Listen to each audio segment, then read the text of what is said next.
we're there. Get our music playing.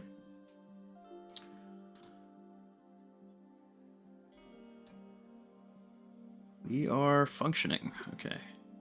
I'm joining in. Excellent. Beam me up, Scotty. Well, as you fall asleep that night before, after this this battle with this calamitous god, you find yourselves once again in this familiar place, slowly drifting across a sea of stars beneath you. The boons of refrain strewn out for your selection once more.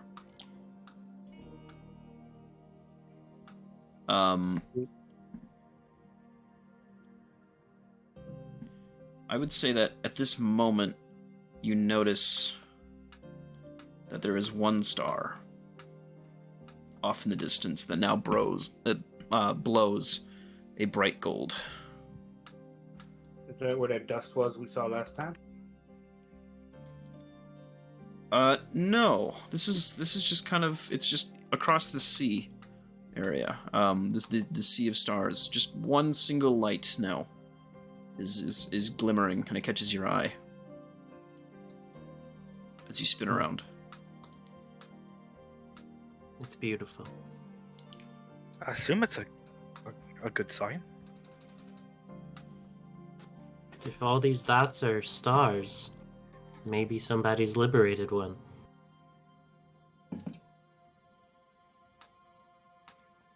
I mean, it's the right color.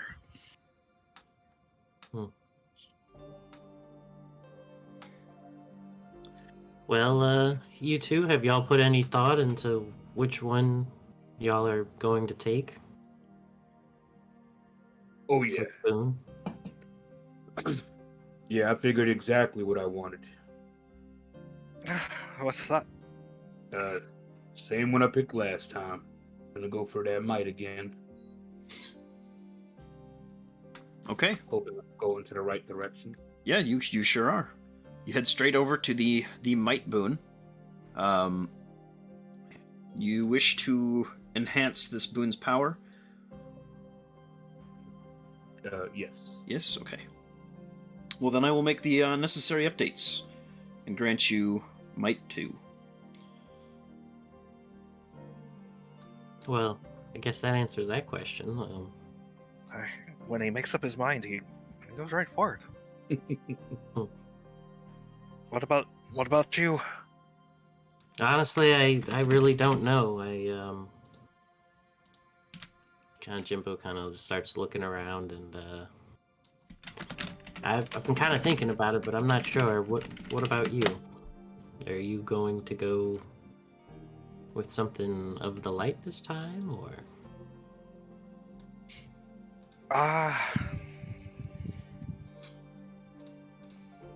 He looks towards the order room. I thought about perhaps heading over here, but I tried the first time I walked in there. Everything seemed very law focused. Kind of still kind of gives me the hives. And he looks towards the gold room, the life room. I feel like it's perhaps in one of those two, though.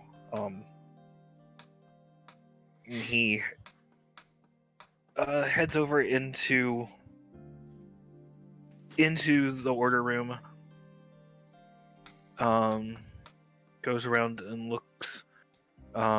Stops at a couple of the stones. What's the judgment stone look like? Yeah, sure. Hold on. Boon descriptions. There we go. Alrighty. Judgment. You see a crowd gathered. You see a judge nodding over to an executioner as a figure who has been deemed guilty is being sentenced to their judgment. I have to say that one, I don't know, it's a little close to home at the moment. Looking at you know, the scythe that he carries around with him now. And he reaches out to almost touch it, and then decides that he's going to just kind of keep walking. He actually goes across here through the soul. That's soul. No, Mind, yeah. mind. There we go. Soul's the light colored one. But then heads in here and just stops and stares at the fountain for a little while. What's it look like again? It seems endlessly deep, but the water is cool. It is refreshing. There is a small little bucket nearby, and it pours. It's very calm water. You swear that, like, as you sort of listen to it in this space, you can hear the sounds of the city nearby, of a village somewhere, very, very nostalgic, of people making their way, of life continuing on. But then you also think about more natural scenes. You think of rivers and creeks. This is a pool of what gives living creatures life. Bran just kind of sits at the edge for a second and just seems to be thinking, kind of leaves Jimbo to himself so that Jimbo can make his decision, because Bran nor Matt currently knows. Okay. Well, Jimbo kind of starts walking around the soul room, or no, the cosmos room. Yep. Thinking about artists, thinking about his hometown, his people, his, Halhazar, Eastgard, everywhere he's been, and how he wishes he can be multiple places at once. And as he's kind of like coming across that thought, he arrives in front of the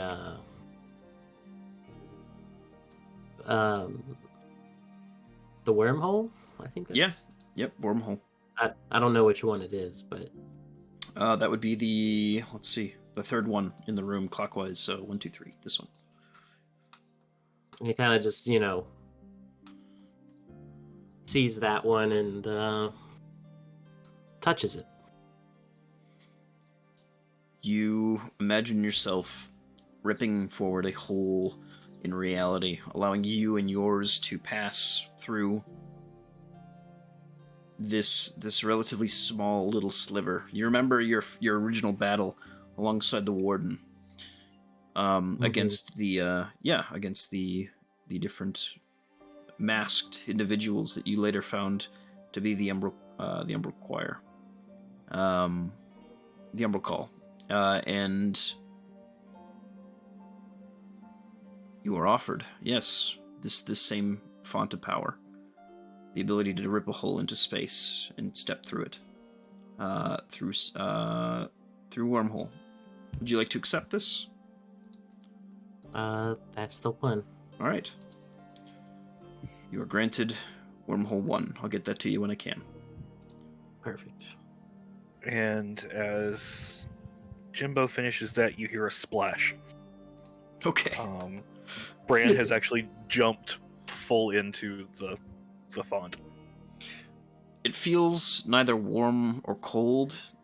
You feel instead enveloped, accepted into this pool. You feel refreshed as you swim around and never end up feeling yourself falling short of breath here. Deep He within... doesn't have to breathe anyway. That's true. Deep within this pool, you feel it reach out to you, and you are offered font 1. And he takes it. Understood. I have old font. I will get you new font as soon as I can. Alrighty. With all boons chosen, we will move on from this point. and return instead then back to our morning after Jimbo has received his godhood, and you all have ascended to champions of your own deities. Hmm. There we are.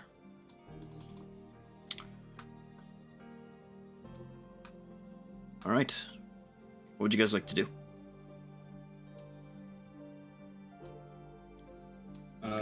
I like to think we're hugging Jimbo still at this scene. Understood. Yeah. Mo, did you see your changes to might? I did. I Okay. just read it and up the last thing I needed up on it. Okay. Appreciate it.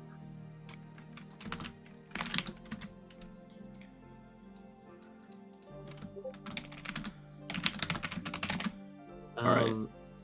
Matt, you have font now. At least the old version cool. of it.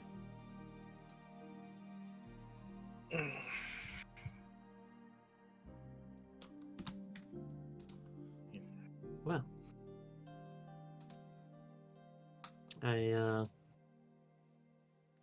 I think we deserve a couple days, if not even a week's rest. If you guys ask me. Fuck Yeah, yeah. that was a. I'll need some time adjusting to this, kind of feeling his body, and plus, I kind of just want to relax for a little while after saving a whole plane, or at least a major portion of it. And there's sure a certain someone that you want to see. Oh, there's a bunch of certain peoples I want to see too.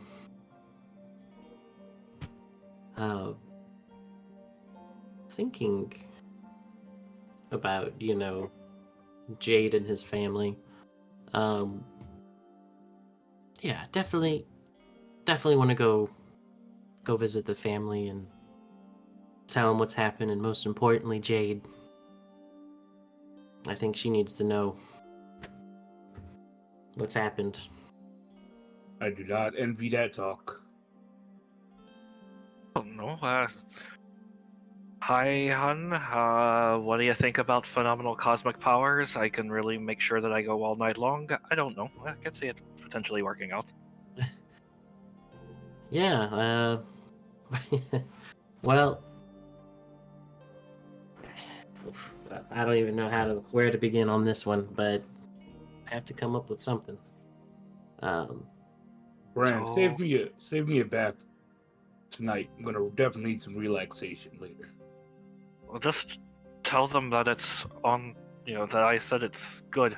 I'm not bathing yet, big man. Ha ha ha. One day. I mean, if you really want.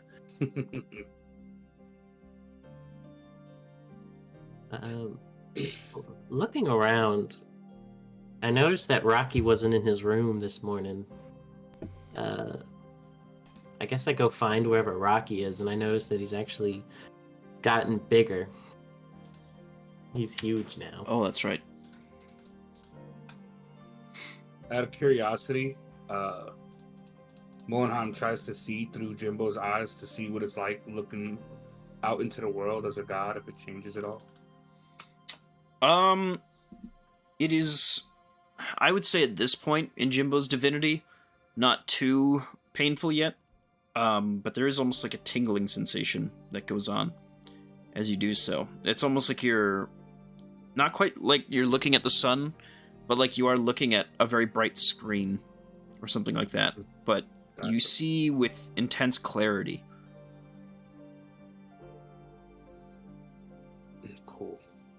And I see like every bug walking around me. Mm-hmm. Every leaf flow.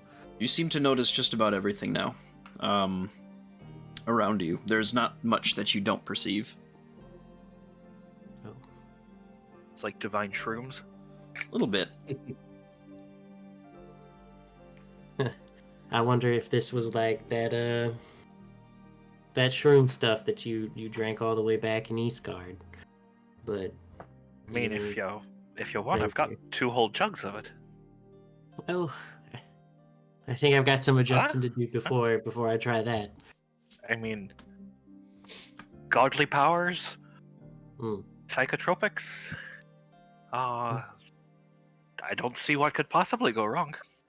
Who knows? But Jimbo kind of jumps up on Rocky and gives him a big old hug. He's so ecstatic to see how big he is, and Rocky will kind of roll over a bit as you jump up on him. And you'll see his like now very burly form. As you kind of connect with him, you feel almost like a surge of power come off of him. There is something that has now bonded you to this sort of creature. And there is an immediate sort of focus that Rocky takes as you approach him. He is now more than ever directly tied to your will, it seems. interesting. How are you doing there, little buddy? Do I have to even cast speak with animals to talk with them? No, I would say at this point, almost telepathically, you would incite. I don't remember Rocky's voice. Is he posh or is he like a little trash panda? It's the millionaire from. Yes. My dear friend, you've grown so small, but there's something different about you. It's not that I've gotten small. It's you've gotten so big, buddy. Oh my! He kind of like gets back, leans up, kind of stands on two legs for a moment, and looks down at his shifted mass. He looks kind of concerned at you for a moment. Don't worry. Oh, I ahead. eat, but I don't eat this much, Jimbo. Well, I don't know how to explain it, but I think we're connected even deeper than we were before, and we both have some adjusting to do to these new bodies. Well,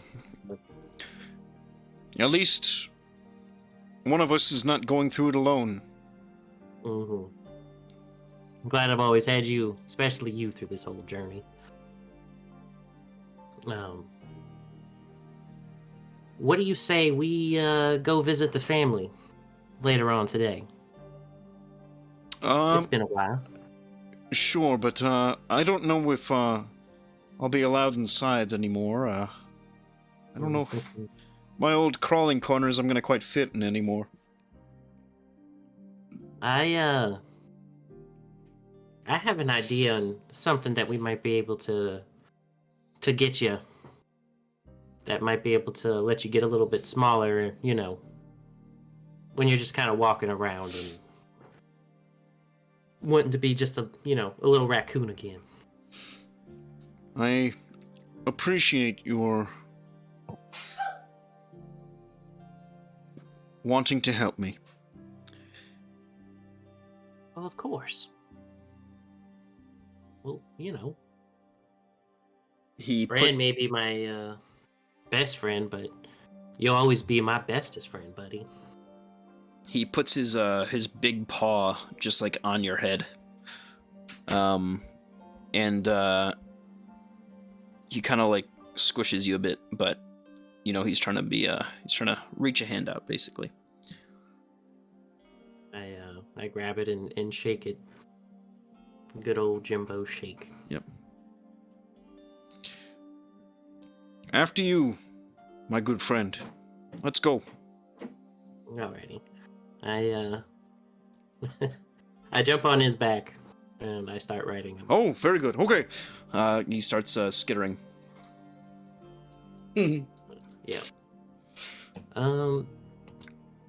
How? What did y'all want to get into first? Did y'all want to talk to the gods, or did y'all want to just go do some stuff in Halhazar? Honestly, I'm easy. And that's not just Bran talking. But I'm down for literally anything. Yeah, I got things to do in both places and a god to talk to. So, are you trying to do the god talk before you leave? Well, I just don't know how it happens. I figured, I don't know. I thought in my head, I was like, well, maybe when Jimbo starts crafting something, that's when like he kind of zones out for a second. I was gonna go Yeah. check on the temple. So, Yeah. and I don't know, Brandon, if you were gonna check on the hall. Yeah, but go ahead, man.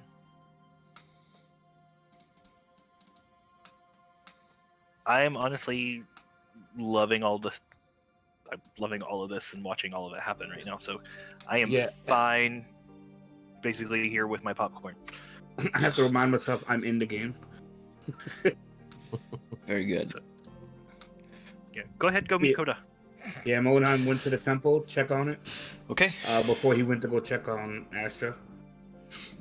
As you step into this temple area, this space, I imagine a large sort of central chamber that this temple is designed around, with the skylight shining down.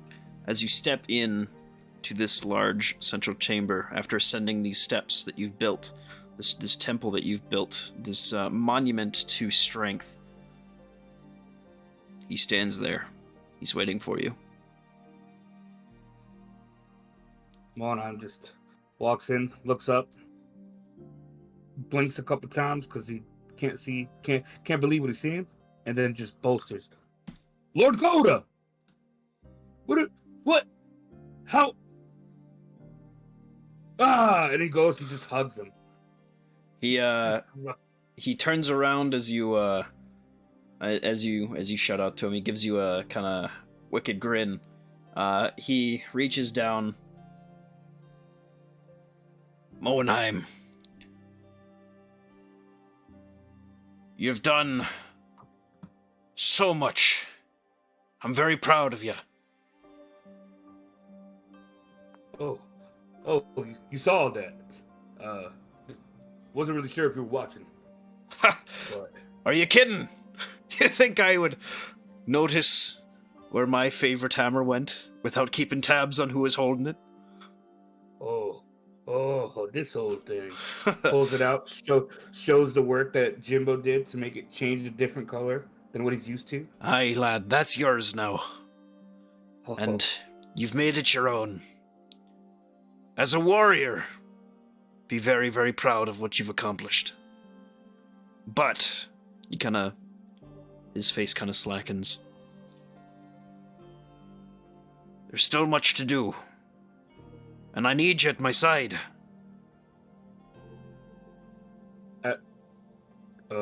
At your side? Not my direct side, son. I'm not going to take you away from your friends, don't worry. Clearly wipes his forehead. No. Whatever you need, my lord, you know I'm here for you. Look at this temple I made for you. I see it, son, I see it. No, it's a great gift, truly. You have no idea how important a god's temple is to him.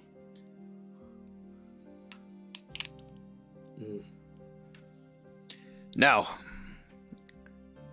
what I mean by your help is, it's a wild world out there. My homeland is under siege. I don't necessarily need your help yet, but if I ever do, will you be there for me, Mo? Absolutely. Good. Then, for your servitude to me, I have something I'd like to give you. You've already given me so much, my lord. You've proven to me that you can slay something. that once killed my father.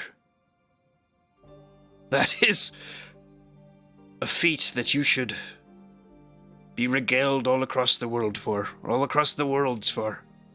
I'd like to do the first step in doing so. I would name you my champion, the greatest of all the warriors of Coda, and allow you to usher in a new age for our people.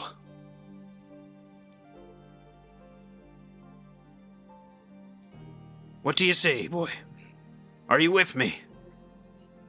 Just choking back a little bit, complete disbelief at it all.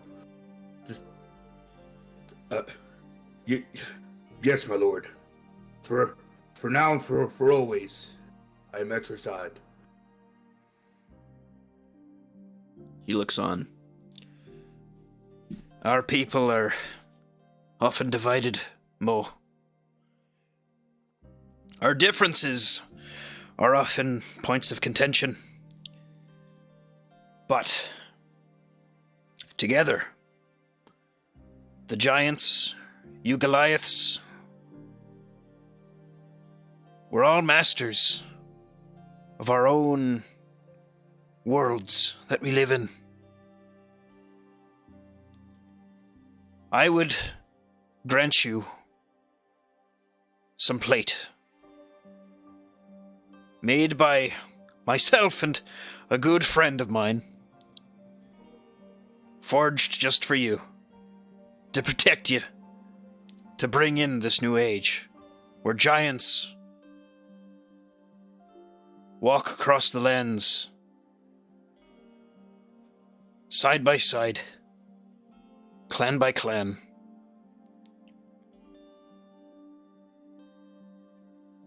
and can brace themselves against what comes in these next few years.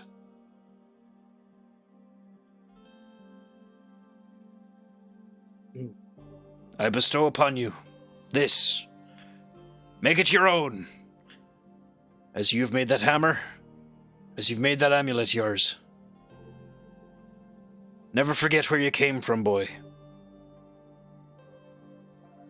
I will always remember, my lord. And Good. I swear to you here and now, I will bring my kin together again. Good. I know I can trust you, Mo. And that's why I chose you. 'Cause if you can be half the friend you've been to those other two, that you could be for us, you'll save us all. You'll save us all. Yes. I will do my best, my lord. And I am proud to say I have good friends with me. Including what you should have sensed Jimbo a second ago. I sense something a bit more than Jimbo, but I'm not the one to make the introductions around here. I suspect that he will want to make himself known to the young lad.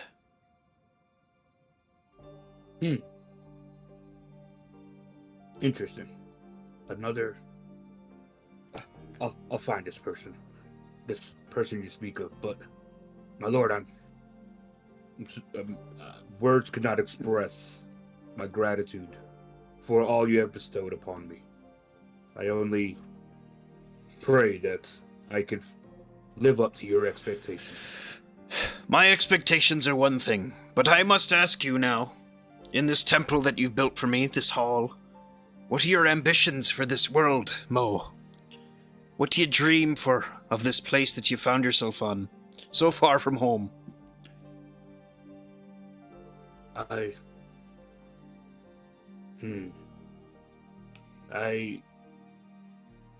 already was wanting to reunite our people, and am happy to have a way of doing so with your blessing.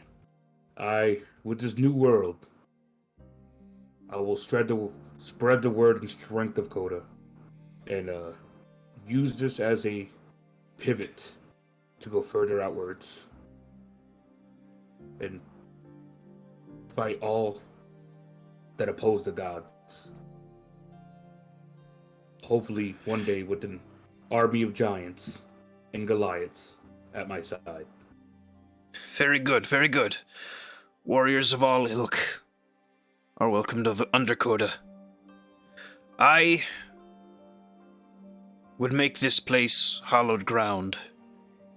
In your name, in my name.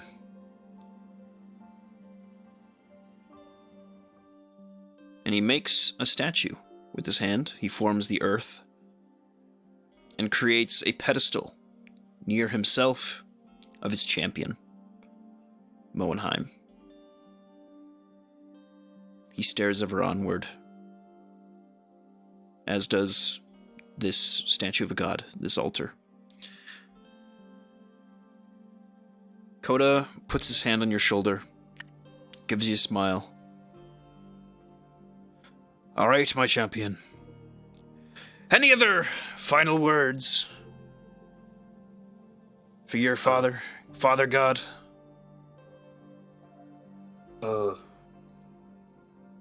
And with all the emotionally charged conversation we just had, and everything he's done for me, with me, I look at the statue that he just made of myself with him, and go, well, before you leave, my lord, how about a few rounds with your champion before you leave? He laughs. That's my boy. All right. Any place'll do. I suppose this is just as good as any other. Prepare yourself. He ducks down, and the two of you collide. Yes. Yes. Go ahead and make yourself a little athletics check. 20. Forget the 19. That was from earlier, I swear. Okay. The 20. Let's see what he does. That'll be a 28 for him. Oof. Go again. With this one, I will use the inspiration I got. Okay. Try to get a little disadvantage. All right. There's the 30 hit. 30-30. That's a tie. Ooh. One more roll. Let's go. Well, not one more. You know what I mean. Yeah. Yeah. I thought I clicked it. I think it's lagging. I'll click it again. Oh, No way. Another tie. And at this point, you two are grappling one another.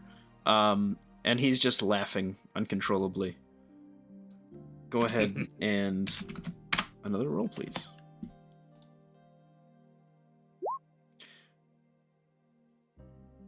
You throw him back, and he kind of gives you this shocked and surprised face. And for a moment, you use that opportunity to put him on his ass. Please roll again. All right. Oh, What'd you get? 23. 23. All right. He will laugh and flip you over again, and bring you down hard on your head, and your ears are kind of ringing for a moment. He laughs and gets up and leaves you there. He stands aside and gestures for you to make another run at him. Perfect. Yeah. Okay, good. 34. Yes. With that, you run in straight into him. You topple him. He falls. It is now tied 2-2. With 2 ties. This will be our final roll. I tell him, you come to me this time, Lord. He smiles. And at this point, you can see like a little bit of blood kind of in his teeth as he gives you a wicked grin and dives straight at you. Is there any way to use the grapple feature of my might If you to help enhance this one at all? yeah, go for it. You can roll with a. I'll give you a bonus to your roll. To a normal roll? Yeah, or to your athletics check. Yeah. Awesome. So it's 19. 19. Okay. Just go ahead and roll me a d6. 6. There you go. All right. Let's see. He will, as you leap for him, catch your head with his palm and pick you up and slam your back forward. You are knocked, the two of you, back a ways. As you were running at him with such speed, he met you with his similar anger. You are driven across the floor, your armor scraping across the ground, and at the end of it, he takes his hand off of your face, lifts you up by your collar, and sets you down back on your feet. Gives you a pat on the shoulder. You almost had me that time, Mo. I wipe obvious blood from my own mouth and go, no one fights like you, my lord. Just like the first time I saw you. That was good. You should be very proud of yourself. Anyone else, you would have won. Thank you, my lord. This was great. I appreciate all your time here and all you've done for me, Lord. I know you have a war to keep your eye on. I will keep an eye out for your signal for whenever you need me. I will have to send a messenger next time you see me. Because if I need your help, that likely means that I'm gone. And I'll need you to take up the mantle and get me back. Unable to comprehend the thought of him being gone, he goes, I will be there for you. And then he reaches over for the forearm manly handshake. Yes. Thunder cracks as this handshake happens. Yes. Is that when your armor changes? Yes, it is. Actually. Yes, it is. Sure. As he does so, as this happens, your plate begins to kind of burn away, and pieces and parts of it kind of just peel off as this new plate mail forms around you. The old armor scatters to the ground, disassembled. Now you are clad in full of this. Well, why don't you go ahead and describe it? What this new armor set looks like for you? He never gave a name to it, right?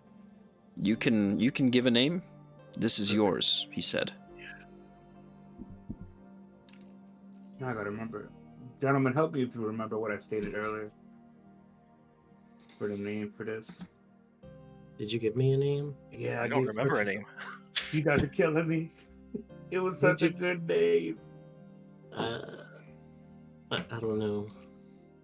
Were you guys like chatting, or was this a message thing? It was, yeah, I'm in Discord right now. That's what it was. I was leaning towards. So I have the Mountain Maker, the Amulet of World Storm, and now this is the Stormbreaker armor. Sure. Oh, perfect. Yeah. It has dark. What is it gonna say? Like a dark blue, stormy undertone to it. To where it gleams. You look at it and it looks. There's lightning designs going down it. To a Dakota symbol in the middle of it all.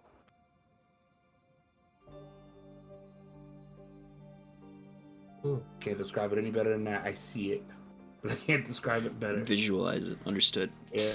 Very good. With that, you see his visage drift away. He returns back to his field of battle on his plane of the warriors, Isgard. As he takes up arms alongside all of your ancestors.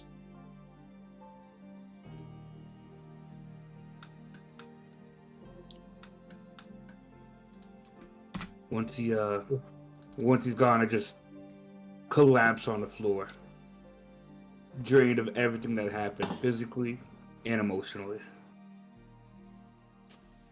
And then one tear comes out of Mohenheim's eye from being called a champion of his god. And then he's gonna lay there for a little bit. Okay.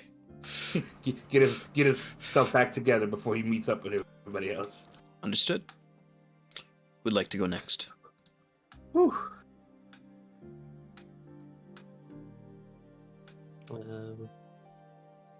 You should go, Bran. Holy moly. Alright. Yeah, as they've all kind of gone to head in their separate directions, Bran goes looking for Crack. For Crack, I would say Crack is around. You have left him, I believe, in this town, right? And you see him kind of perched on this downed tree of this alien world. He seems to be having a snack of some ungodly large fish that he's found and grabbed out. It seems like he's, not able to eat any livestock here, so he's getting what he can. Oh, it's good to see that you're not eating any children when you're resorted to that. Oh my gosh. I mean, who do you think I am?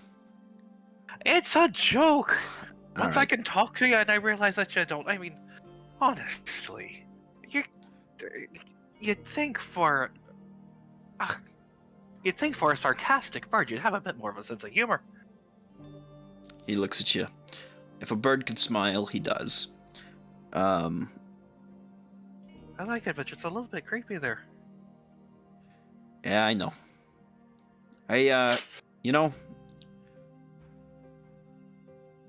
For my kind, it's hard to, show appreciation sometimes. But Lack of lips. lack of lips is maybe a curse, but also, could you imagine me with lips? Dear God, no. I mean, I've had some pretty horrible. I mean, Jimbo just reminded me about the time that I drank the Well, you were smaller then. I think you were even in there. When I drank that mushroom brew in East Garden, then I don't know. Rocky started looking like some sort of bulbous creature that was attacking me. It was just. The birds with lips would be worse. Maybe birds with arms. Birds with teeth is not great either. Oh, no. I've met some birds with teeth, actually. You don't, they weren't friendly. Anyway. Brian's just kind of staring and a little bit bothered by that. So you were behaving yourself, I suppose, while we were out and about. Oh, like a saint. Oh, of course. Did you hear what happened with Jimbo? Everybody heard about what happened to Jimbo. At least, everybody who can know about Jimbo knows about Jimbo. I will say, she's not very happy about it. But, The lady? yes.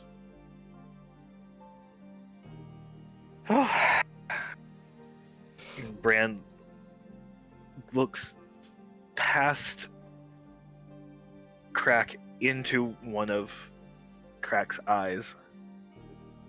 Mom, I know that you kind of take a peek and use him as a peephole. If we need to talk, I'm here.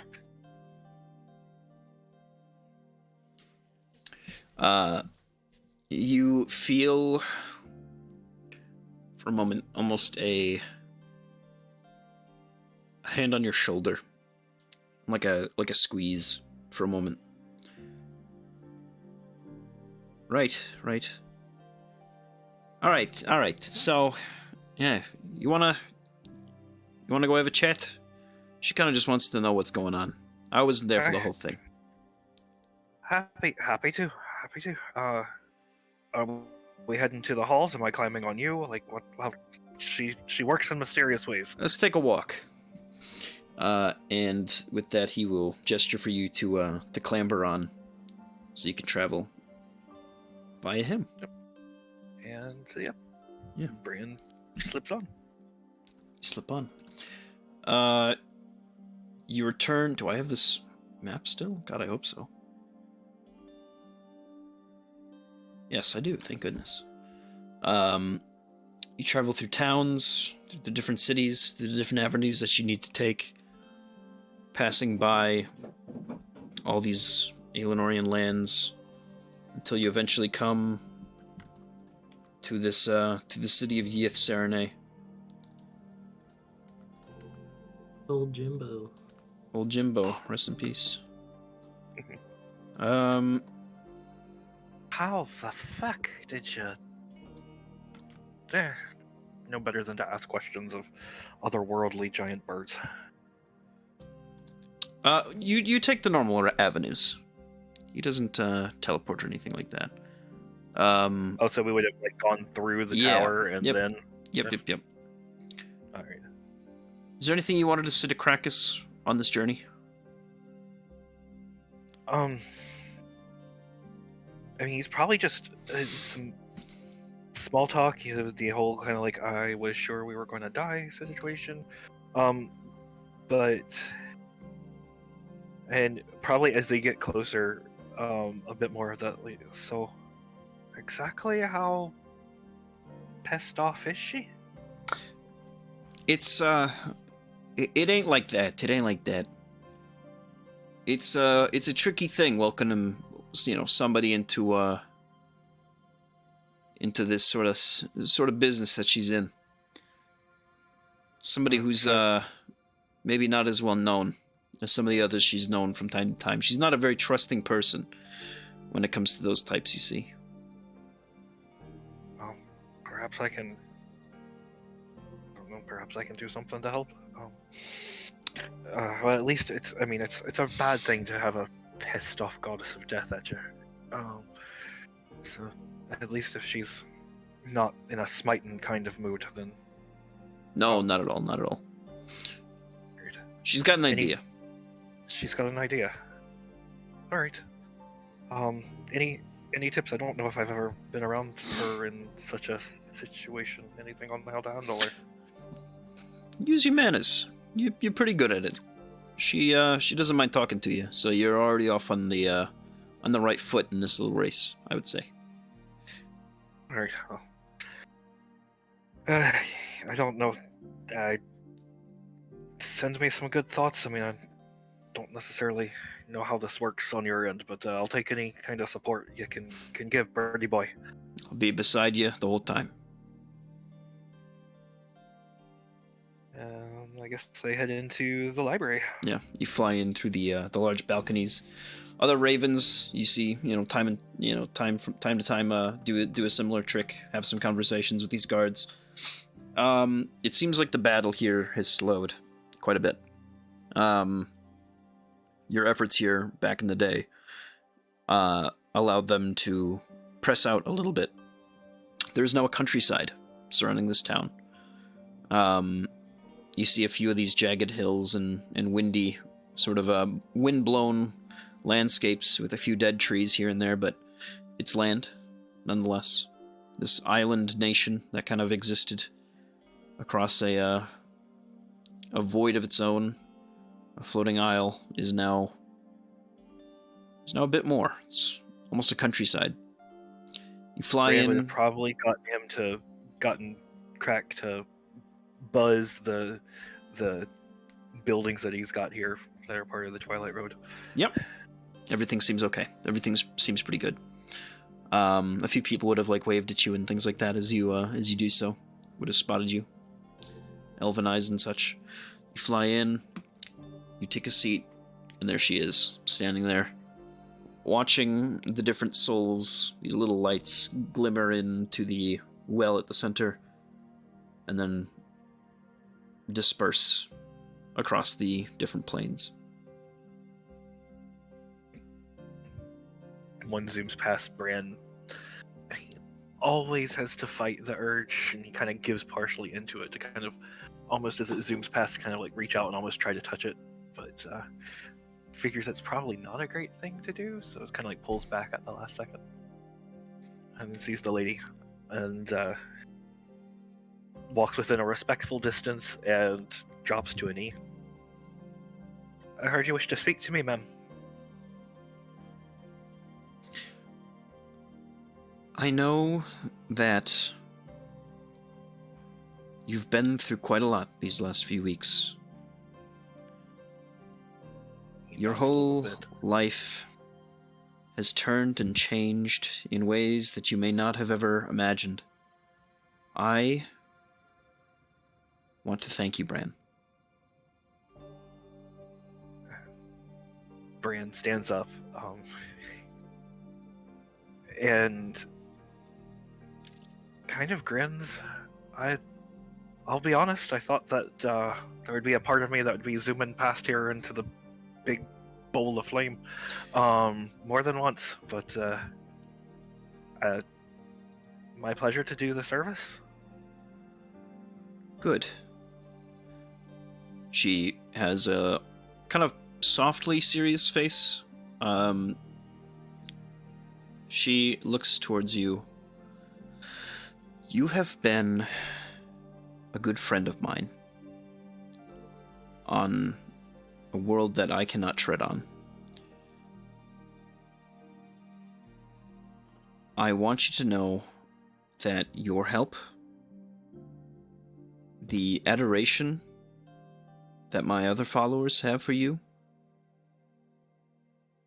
has come a long way to softening the truth of death for many.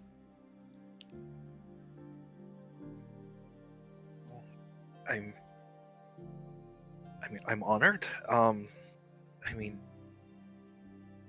Nan always had a bit of a different look about it. She always said that you were the friend that was waiting at the end of one story and the beginning of another. I would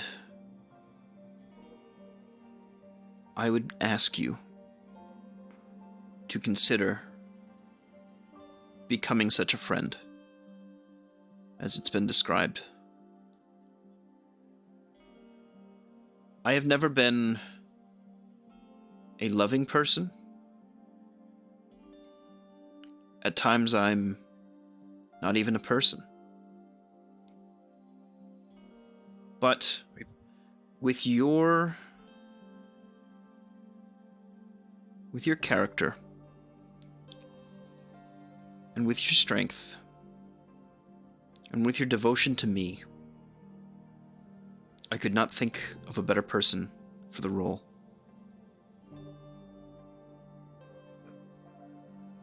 Oh, what, may I ask, does that entail? As you even walked to me, you wished to grasp a hold of the souls that make their way here. All I ask is you continue to do so. Grab them, ferry them here, find those that are lost to us, and make things right. Is this something you can do to me? Do for me? He slowly starts to grin and chuckle. You're asking me to be a librarian for you. It's got good pay. It's got good stories. That's the pay.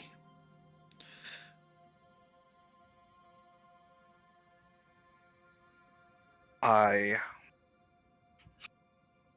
he takes a breath.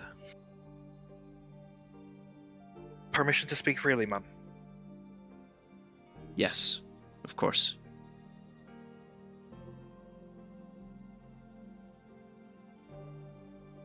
He nods his thanks. Since the battle here with the Rind in Ysirene, there has been a lot of strange changes that have been going along through me. Some of that's myself, and some of that is definitely some of your work, and you can't deny that, can you? Go ahead. Oh, I was just gonna say she kind of gives us a very slight smile. Overall, I'm fine with that. And I understand. As I understand from what you're asking. And I suppose one of the conditions of my acceptance, if I might be so bold, is that you're right. I adore you in every sense of the word. I have come to think of this land as a second home. But it is a second home. I suppose in the last short while my idea of what home is has expanded a bit. Past just, it started off with Aberdavi, and then Halhazar, then the world, and now Artus is a part of that too. I have to be able to spend time in both. I'm a creature of both worlds. My proposal, Bren, would not tether you to this world. Or any world. Any one world. I need you to travel to all of them. At your own rate, at your own pace, you know what's right. You've run into so much trouble over the years that I'm sure just by gallivanting around you'll solve all sorts of problems that I might not even know I have. Cost some too.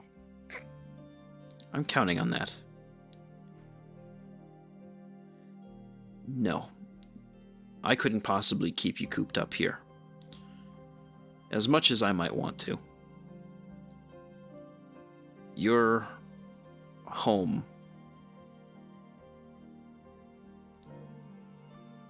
is too much more than any single place to try to stifle what you've learned over the years. I wouldn't dare.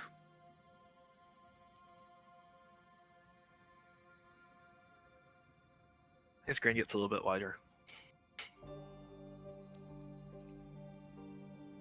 And if there's a day that comes where my story is over, you'll always have a place at my side. I need friends I can count on if we're to rebuild this place. And I'd like you to be there with me.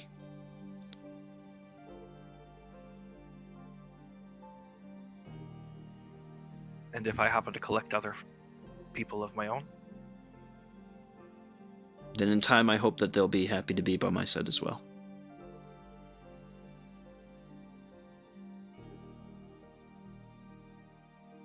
think about it for a little bit. Mostly, and she probably knows it, just to attempt to make her sweat. He's had to scratch out deals before. Whether he looks up with a beaming, shit-eating grin. All right, I'll be your face. I'll be the walker of the worlds. I'll be your librarian, your reaper. Sure, I'll get all sorts of names. I've had my own fair share of aliases. Just seems fitting.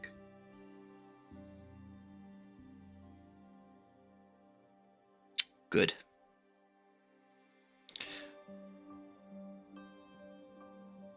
I do have some questions for you. This is unrelated. We have come to an agreement here. In the coming days, in the coming years, for eternity, you'll have my friendship. You'll have my strength at your side, as I will have you at my side.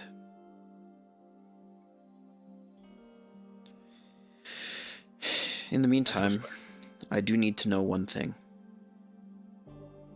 Ask. What is it that you think your friend will do? Jimbo. Yes. He has committed a taboo. Not one that I wish to be the one to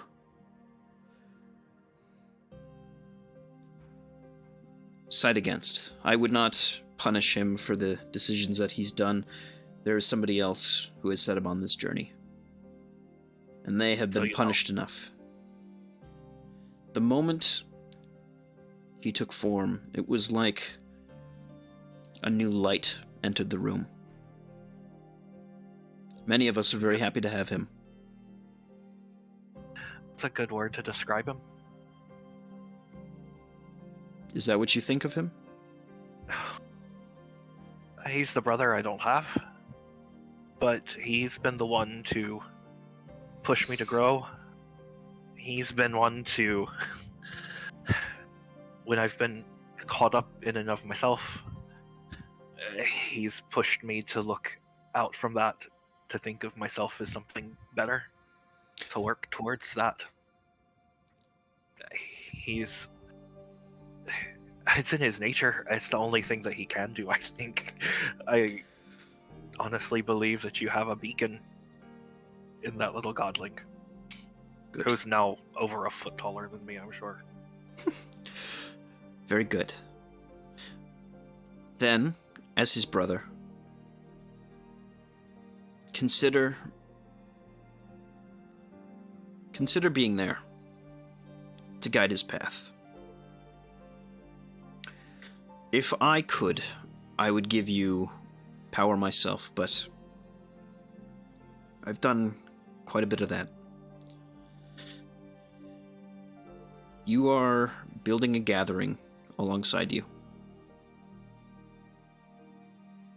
And from my experience, gods need their siblings to balance, to nurture one another, to settle arguments, for counsel.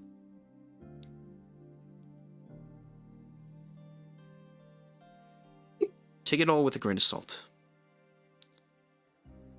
But I just want you to keep an eye on him. Keep a brotherly hand stretched outward. I mean, he's going to have to do an awful lot to shake me, I'll be quite honest. Good. Good.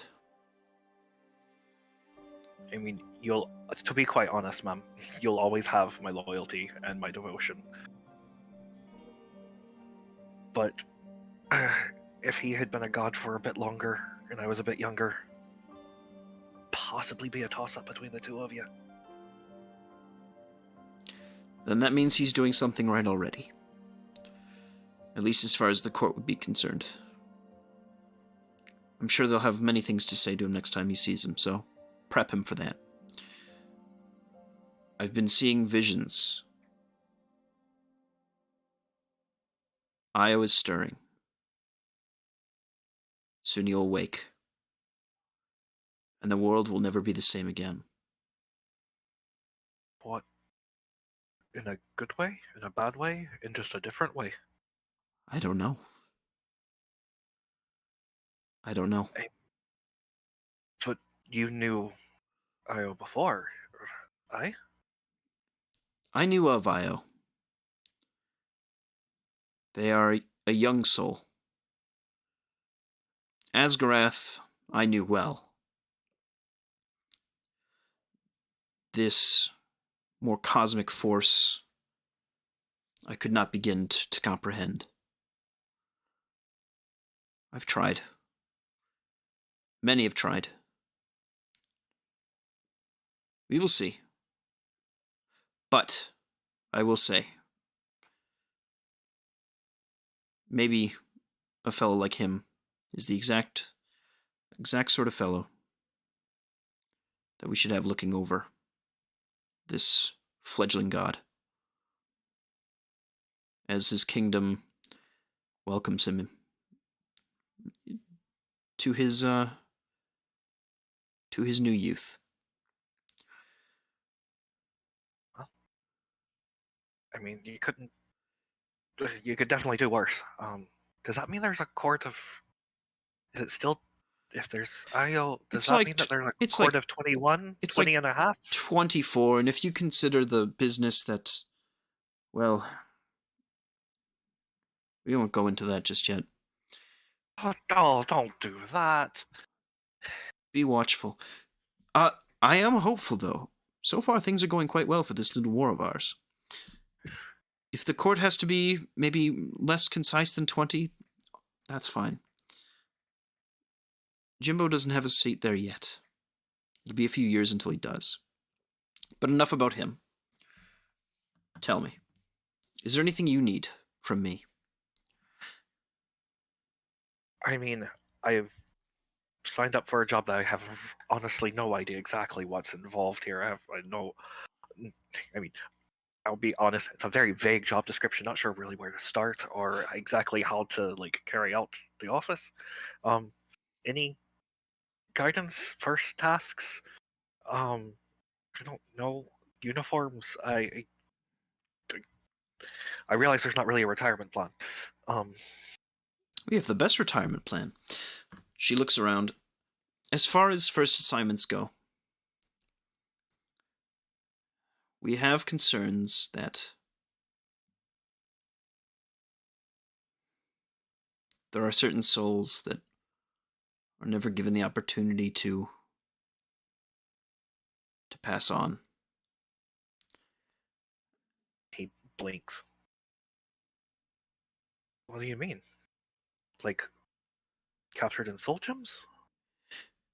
Sometimes, yes. Sometimes machinations, true terrors, pull the soul away from their course. These could be arcane, mechanical.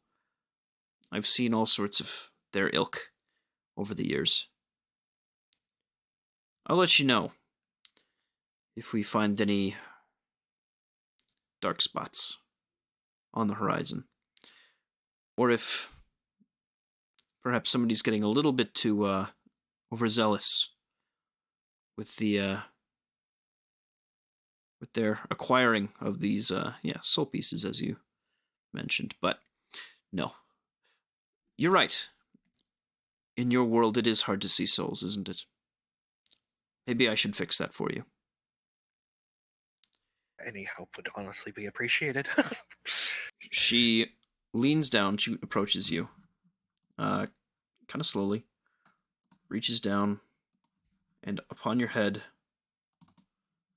she will touch just the center of your forehead with this long, sort of long finger, black fingernails. Presses it in just very softly, and the lights around you begin to appear now instead as people, as creatures. You can see them now. The ghosts of these lives that are coming to an end, making their way here. Some humanoid, some not. But you see them. Grins. And I thought they were pretty before.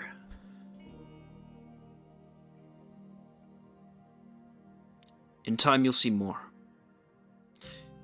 Use this insight to help the souls along. I assume that, well, that you've walked alongside many of them your whole life without realizing it. She points behind you, and you kind of turn for a moment, and you see, almost upon your body, there's almost a reflective motion, as you see your own soul. And you see 4 others along with you, pressed within, different shapes, sizes, all taking residence there. Who are the hitchhikers? Do I recognize one of them as the punk rocker? Yeah, that would have been your original one. The others are, hitchhikers that you've picked up along the way here. The fated souls that have been chosen to grant you power, to compound with your own, to give you strength and resolve. In time, they too will disperse from you. But beyond them, along your roads that you've traveled, the cities that you've been in, spirits like them have been all everywhere. You just needed to look. Just simply speak with them. Understand what they might need. Help them along their way. That would be a good first few steps in this role. If you ever need help, you've got your friend to help you along the way as well. Got lots of those. Yes. She points to Krakus when she says that. I figured you meant Birdie Boy. Yeah. Might I ask 2 personal questions? Of course, of course. One of the previous times when I was here, you informed me that Aoife, my mother, for as much as she counts as that, was alive. And we actually scryed, and saw her face. She's someplace cold. Do you happen to know where she is? She nods. Yes. She's been shipped across the seas, you see. It wasn't something that she agreed to, necessarily. She didn't know where she was going. But there was a change that needed to happen. Is it the fault of the bastard who sired me? He tried to stop it. At least to some degree. Is he still around? Would you like to see where he is? See where he is? Possibly know a name? Okay. I'll take anything, honestly. Alright. Bran, what is the name of your father? I have honestly never considered it. But it's always been something that I have been happy for the DM to come up with. Okay. Plot twist says, Bran, you're a junior. You didn't even know it. Imagine. What if it was Jimbo? Jimbo. No. Give me a moment. I do have a few names from the Eldarian court. He was a nobleman, wasn't he? Kind of? No clue. It No was clue? Okay. the only things that Bran has ever been told and that Bran knows is that he, Bran lived in a mostly human, what started off as a trading post from Adania, in Aldaria, which is mostly elvish, and that a moon elf kind of came into town, wooed Aoife. He kind of left. Aoife went with him. She came back, kind of gave birth, and shortly thereafter went to go find him again. But Blodwyn Nan would never tell Bran the name. She reaches forward and thinks hard and long. A book does come down. I didn't know how to tell you this. It was a recent event, you see. She hands you the book. It reads, Ran Lurican.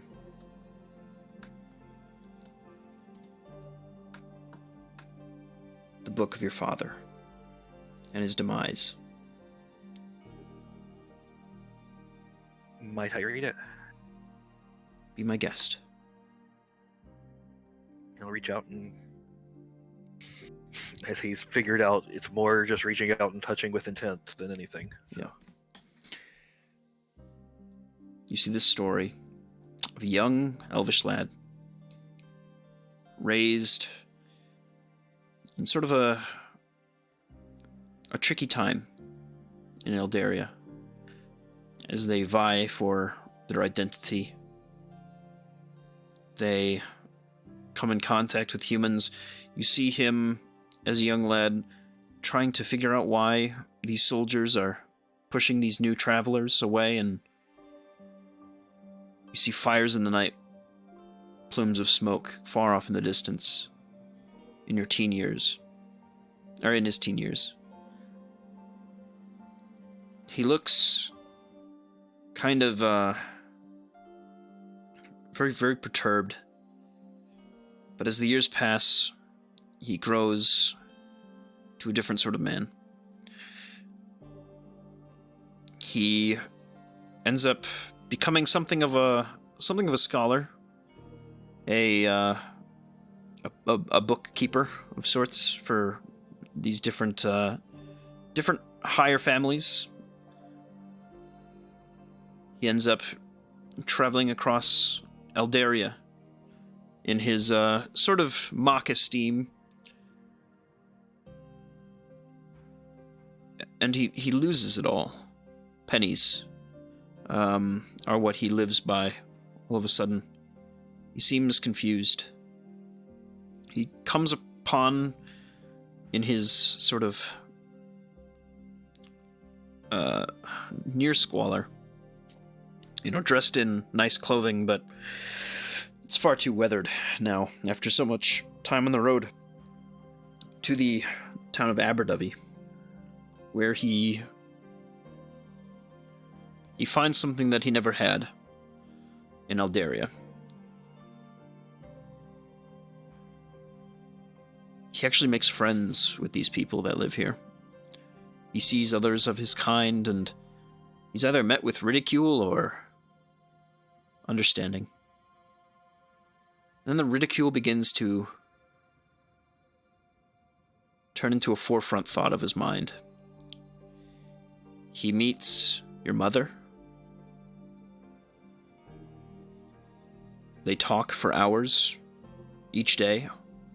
They fall in love. They try to get married.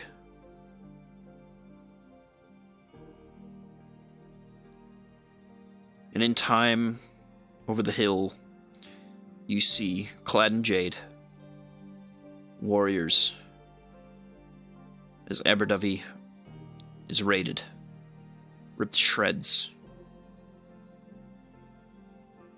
You see him pulled back to the capital of Galeheim, where he's jailed until allowed back into the graces of the courts, who now treat him with contempt every day. You know that Aberdovey was rebuilt and that many most survived. It was the elves that were removed from the town, not the humans. He lives a life estranged from the people he walks around, disgusted at what has happened to him. He tries to escape. He's jailed again. He gets letters that he cannot respond to.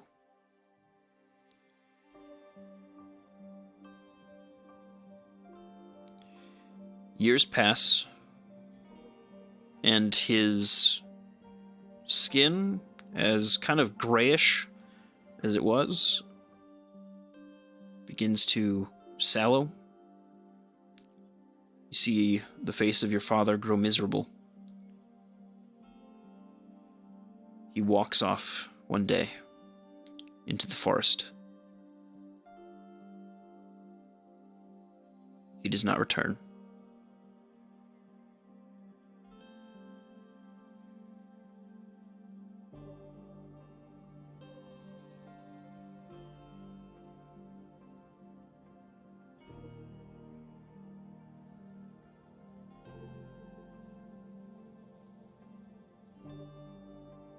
And the book Did he ever ends. know about me?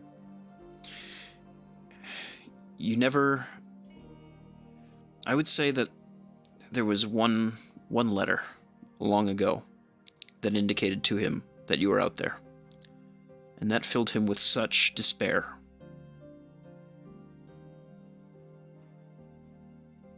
But he tried.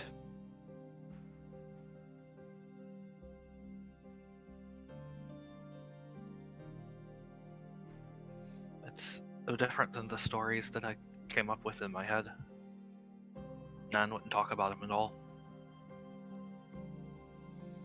I think she was more hurt that he was more important than Aoife. Or he was more important to Aoife than we were. At least as she understood it.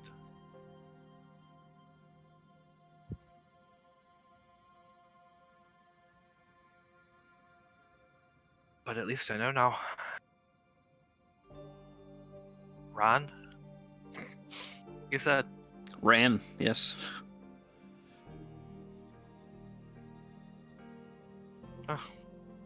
guess I carry a little bit of him with me anyway. Thank you for sharing. He kind of wipes an eye.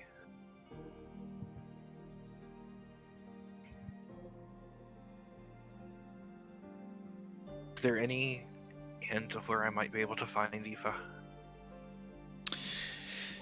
Yes, far to the north.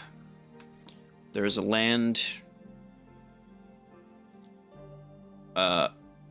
clad in snow and bone. She's been sent off to a human capital across the sea, far away from any sort of influence that she might have on these elven nations, just as many others were. Not sent back to their homeland of Edania, but sent across the seas to Benovia. But her story does not end there. In her struggle to make a living for herself, in her struggle to return home, she was captured for a time. The villages of Ioris around its main area, if you are not a mage of renown, you are not allowed in the capital city. So she had to live with these other folks, these other downtrodden folks, and she, for a time, was, yes, captured and brought to the Bone Lands. There she lives with many other outcasts, carving out an existence for herself, trying to walk ever onward, back to some semblance of hope. They've been journeying for years.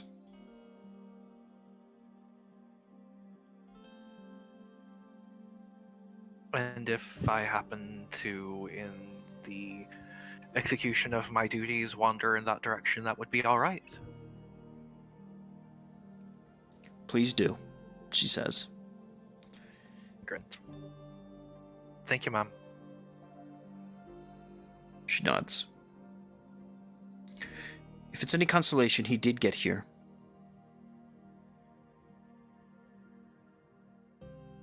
Did he take another trip around, or is he just enjoying a reward of an easy life finally? I'm going to let him rest for a while.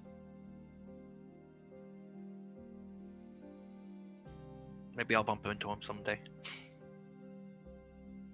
She nods softly.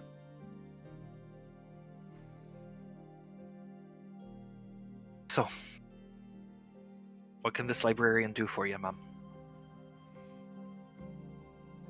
Well, I think you have some unfinished business to get to. The end of the month, our assault ends. And then, in the years to follow, I have much for you to do. But, that being said, I still want those souls of all those worlds out there to make their way here. So we can learn what we can, learn these stories that we're never allowed to get here. Do my fucking level best. Good.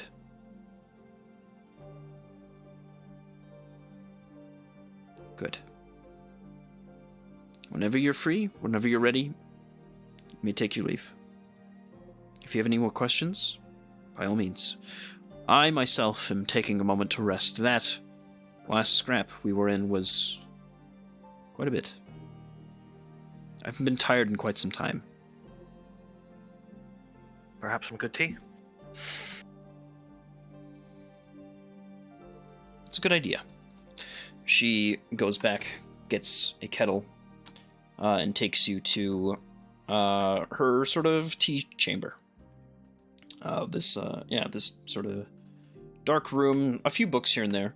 Not the same, though. These are, instead, old pieces of literature from across the city. You two sit and chat and have tea.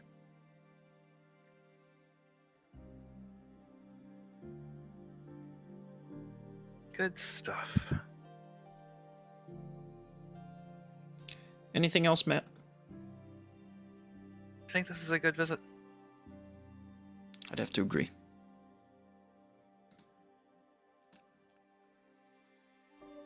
Well, from there, is there anything else you'd like to do? I'm good passing the camera to someone else, although when does he get his relic? Yeah, the relic, I would say, I'm trying to figure out how to get you boots, and instead of just like giving them to you in like a Nike box, I think those will be bestowed upon you.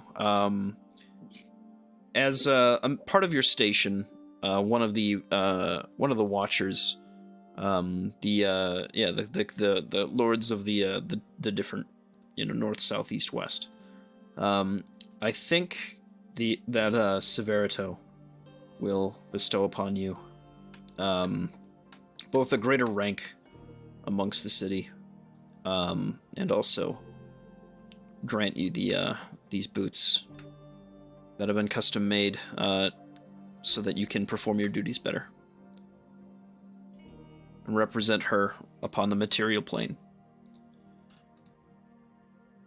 What if one was comfortable and the other was uncomfortable to represent Don't life do and that death? to me.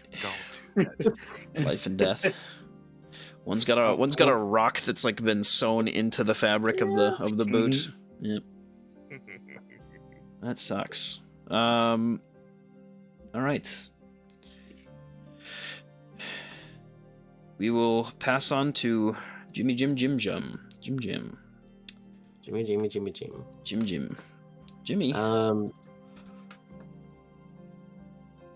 With the other two, kind of like I see Brian riding Krakus overhead and heading to the tower. Mo flying off to the Temple of Coda. I start walking towards my own temple, Raldir's temple. and kind of looking at it. Does it look any different? Like, do I see like essence of God, or like do I see it kind of like flowing out? Yeah, God, I gotta remember that you're a god. I would say that smacking away on an anvil, you can kind of see through the wall divine light. The smokestack coming off of the main forge of the building is blazing. You see a strong, almost like steel smoke coming out of it. And you know he's here. Oh. I hurry on in, noticing that this divine light, the forge burning brighter and hotter than I've ever seen it before. I run in and I see the big man himself. Yeah, he's at work, smacking away at something. Looks like a whole lot of something.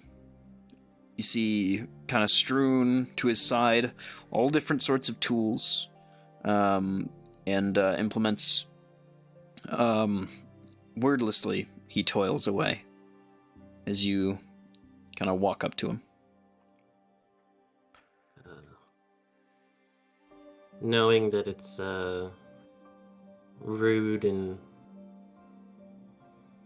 to interrupt, one's concentration in the middle of crafting, I kind of just sit there in awe as I watch him work and feel as if I'm learning so much. Just watching him toil away on whatever it is he's working on. It is chilling as you watch him work. Obviously, it's very hot here. But he almost does something where the work he does is so simply done. The craftsmanship is almost automatic. He does very little to work any harder than he has to. It's almost like he's just breathing as he puts this together. He's like barely shaking his his arms. He's putting very little actual strain upon himself as he works this forge. There is a finesse here, an undertone of skill that is something that you've just begun to acquire for yourself. You sit there and watch, and as he takes a moment to look at what he's finished, he kind of clears his throat, looks over, and then double takes. He's, oh, well, Jimbo, well, where did you come from? Why didn't you help me? I was just in awe with how perfect and the lack of any waste of motion. I was just in awe. I've never got to actually see you work on anything. I had to take as many mental notes as possible. He kind of stretches out and yawns for a moment. I gotta be real with you, Jimbo. I'm quite tired. These last few weeks have really done us all in. But I had to come see you. I had to. I've got a gift for you, actually. Let's start with that and go from there. And he takes out this set of tools. You're a talented smith, Jimbo, but there's more to my worship than just smithing. I'd like to give you the chance to grab on to the rest of it. Oh. Give it a shot. I reach out, grabbing this set of tools, and you want me to make something right now? Oh, in due time. I'll be honest with you. I'm not about to sit here for an hour and watch you work. I don't have the time. Do you have a chair, please? Of course. And I pull out of the bag of holding the really comfortable chair I found. Oh God. Oh, look at the craftsmanship on that. Whoa, great. Here you go. I hold this just in case anybody of worthiness or anybody who I respect needs to take a seat. He sits there and kind of looks down between his legs and kind of just breathes for a moment. Whew. You now kind of notice that in the smaller form, he's quite a portly fella. He looks up at you. Well, well, look at you. Yeah, I was actually meaning to talk to you about what's occurred. Well, he kind of looks at him and he says, "What do you think? I was shooting for Warden and I think I hit the stars on this one." You really showed him what's what, I'd say. I'm very impressed with you, Jimbo. I wouldn't have wanted to condemn a soul like you to what that creature has done to himself. Well, It's an odd road, the one you've taken. You might get some flack for it, but not from me. Not from me. oh, it was honestly on. I was extremely worried about that. When I found out that this would be against the divine order, with what my path was taking, I thought maybe you would be disappointed in me or something. In times like these, boy, I gotta be open-minded. Maybe if it was a different century, we'd be having a different conversation, but... No, as far as folks that are able to even withstand such a thing, I'm happy that you came out on the other side. Better than ever? How are you feeling, boy? It's hard to describe this this feeling of divinity. I feel so much more than I've ever felt. The sight, I feel like I'm seeing things for what they actually are for the first time. I don't know how to describe it. You'll begin noticing that you're not making any more mistakes in certain ways. We still have our blunders, don't get me wrong, but...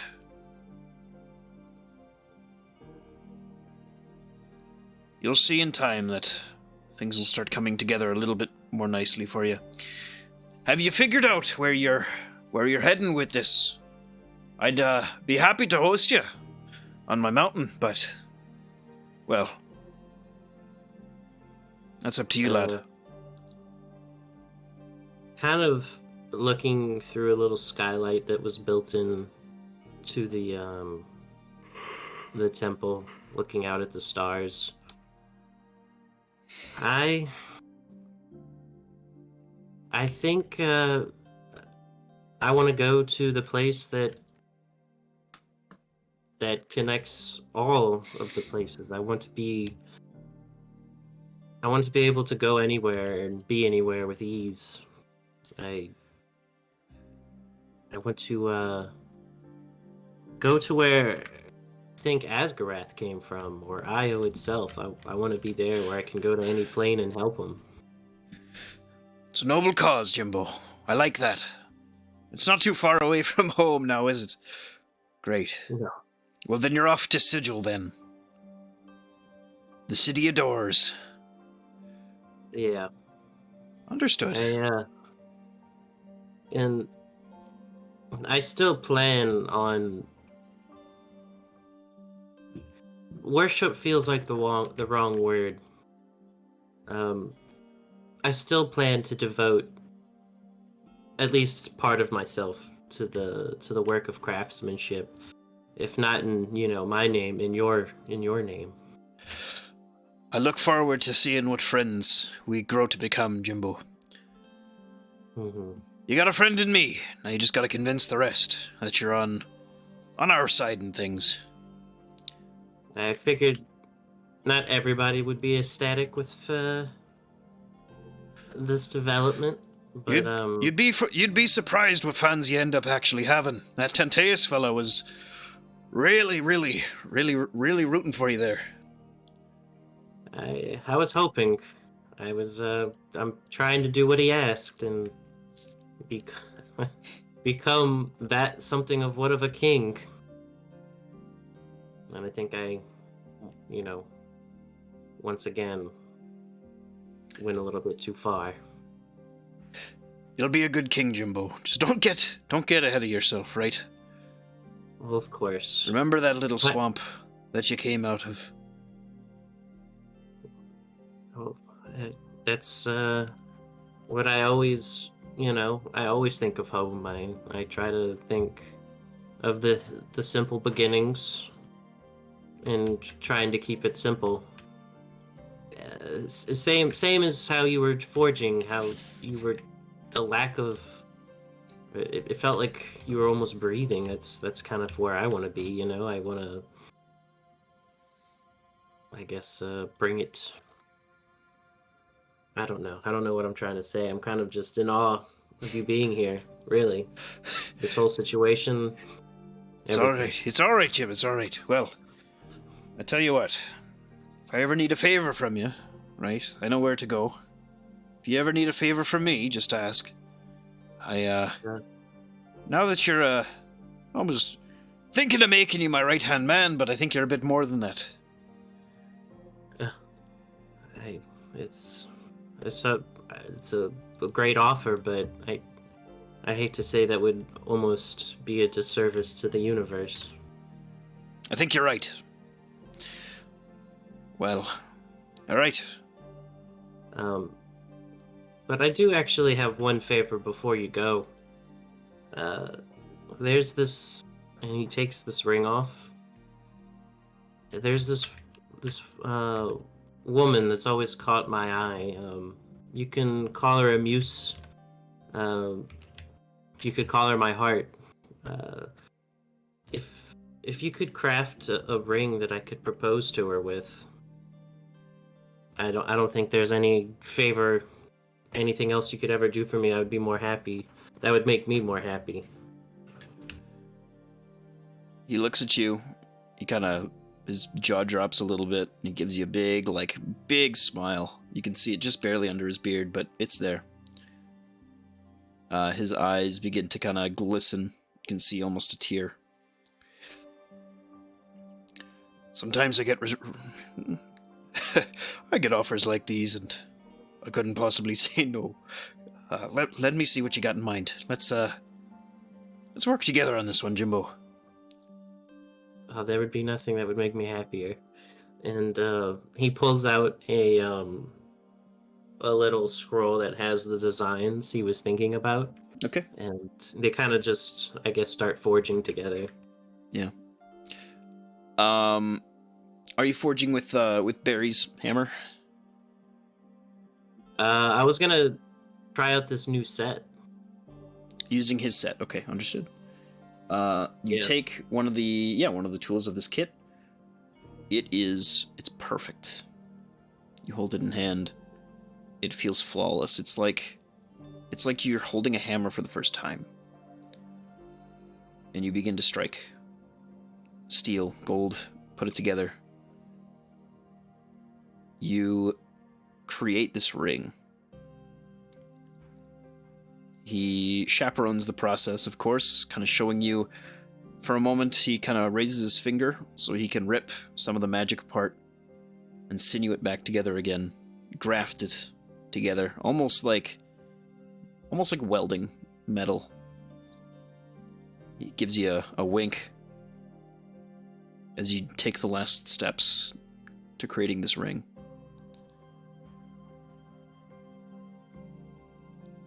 When it's all done, you behold it, the two of you. He's much shorter than you, despite his divinity. Kind of looks up at you with a raised eyebrow. It's glorious. It's the most beautiful thing I think I've ever seen. And these tools, I can't even begin to describe how good they feel in my hands. Thank you. Whatever favor you ever need, just please let me know. I'll let you know, and I'll tell the Mrs. Lowe. She'll be happy to hear of this story. Very good. Of course. Well, Looking back out at the stars, honestly, if I could keep you here and learn from you all day, I think I would, but I know that there's bigger and more important things that you have to get to. well, after this whole ordeal is done, you and me, Jim, we've got all the time in the world.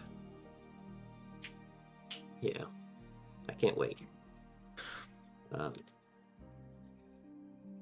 But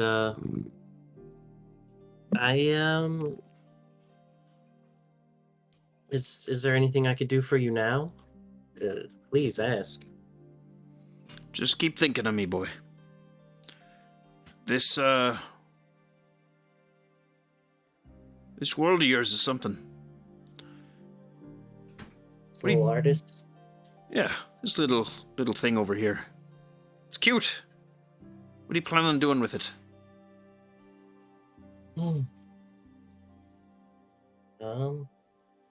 Well, this is kind of like the first stop in between,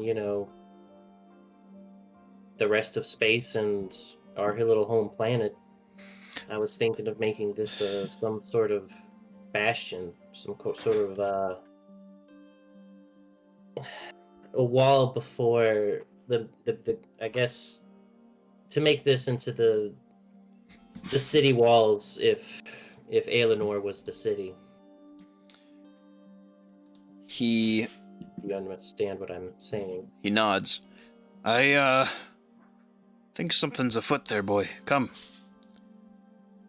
He looks up at the sun of this world. Gotta get my calendar straight quick. Alright. Oh, that's the wrong one. This is currently the... Yes. The two of you stare upwards as the violet sun above rips with a sudden red fury. He looks down at you. Well, that changes a few things for you there, Jimbo. A bastion, I think this will be. Is that what I think it is? Somebody up there won. It's a good thing to see. Last night when I was in the space between worlds, I guess, I don't know what you would call it, where I received the fate-given powers, I saw a bright light. Maybe that's what I was seeing. I think you're right, Jim. Good. Delios will have a friend to talk to. You won't have to send me all his mail anymore. All right, good. Well, let me think here. A bastion, you say? Yeah, I don't know. I don't want anyone to befall any sort of. I want to make a city that won't fall. As many others have before, trust me. I know. I understand. Let's sometime get together and work on her. All right? Nothing again would make me more happy than to work with you. And not just the city, but the world. Mm-hmm. Very good. All right. Is there anything else you need, Jim? No, I couldn't keep you away from what you've got going on any longer. And I shouldn't keep you from what you've got to do now. Yeah. Good. Is there any tips that you have for this here godhood? Asking as a little godlik myself. golden rule, all that. Yeah. Yeah. Be kind, Jim. The big old smile on his face. I honestly, I don't know how not to be. I'm always worried about other people. Smiles. Good. Good. He coughs for a moment, gives you a wink, and goes off on his way. Right. Dwindling into ash and coals that settle and blow off into the alien wind.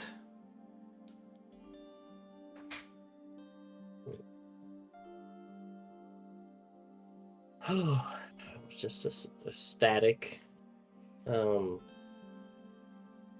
I checking out these tools once again and looking out at the world. I guess I attempt to meet up with my compatriots and see what they're doing. Okay. Hearing that little note of someone else is here to talk to Jimbo, Mohan finally brushes himself off and then flies around using the divine sense, looking for both Jimbo and this other entity. Sure.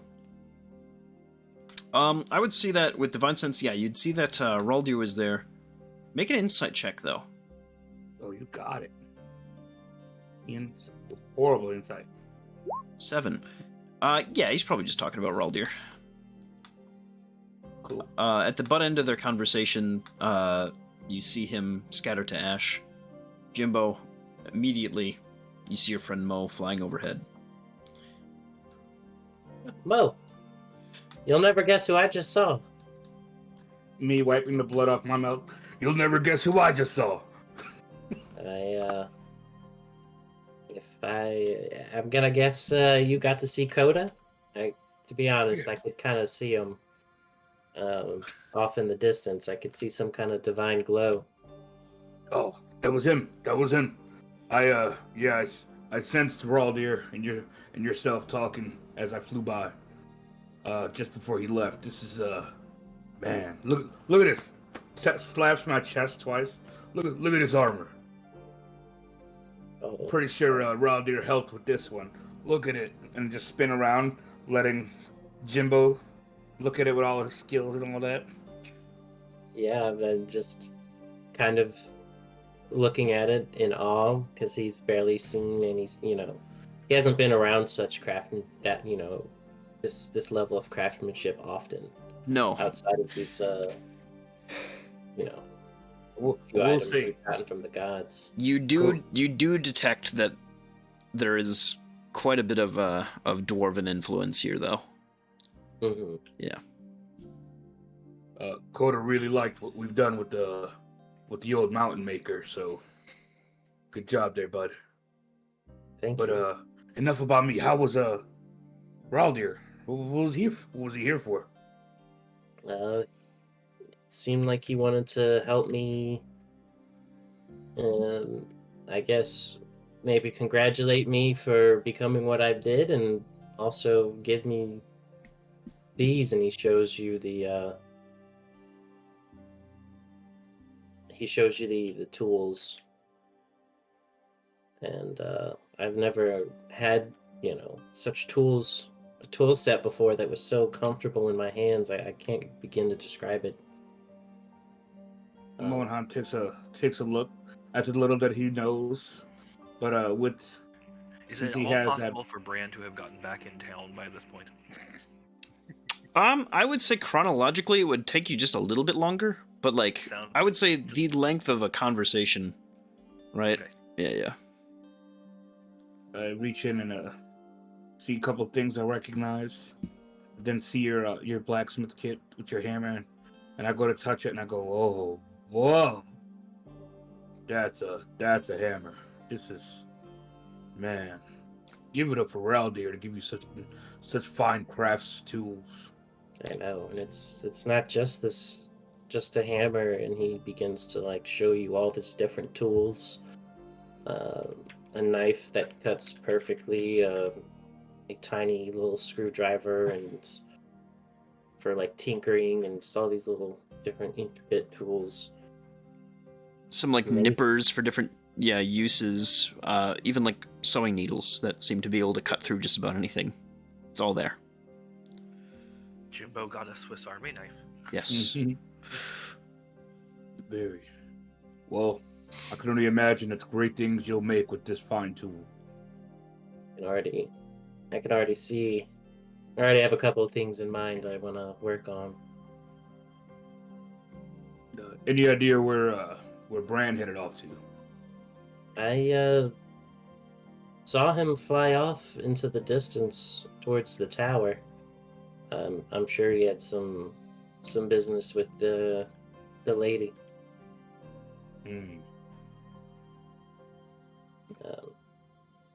Who knows? He could be back any second.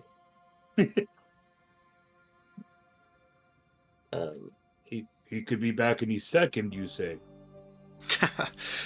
Yeah. You'll see the raven when you're flying through the portal. I'll give you guys a minute to convene. I need to use the restroom quick. Roger. Okay. Well, actually, I'm going to take this opportunity too. I'll be right back. Okay. Brand. You'll never guess who just stopped by. Well, I guess multiple people, multiple, I guess, gods stopped by. Where did you run off to? I had to see a lady for a cup of tea. Oh, Um, I figured you had something to do with her. Yeah, we all wanted to speak with our prospective lords. It's a bit of a doozy.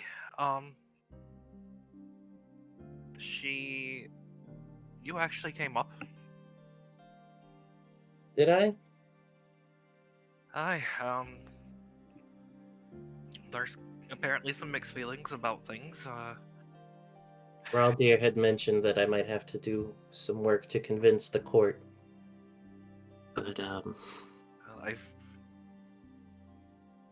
I've put in a good word for you. The lady understands that you are. This wasn't something that you sought out, like, on your own initially. That you were put on this track by someone, and she understands that. I think if you had just decided to go and have a god sandwich for lunch, then it might be a bit of a different thing for her. But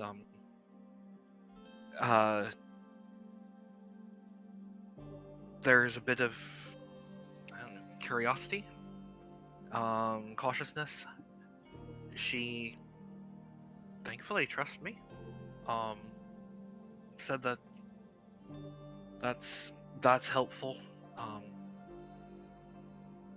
She told me to stick by my brother. Certainly plan on doing that. But did mention that there's going to be a lot of changes coming. She's had visions, and Io is waking up, and that perhaps the two of you might make a good combination. me and Io? Apparently he's a young cuss too. Bit cosmic, but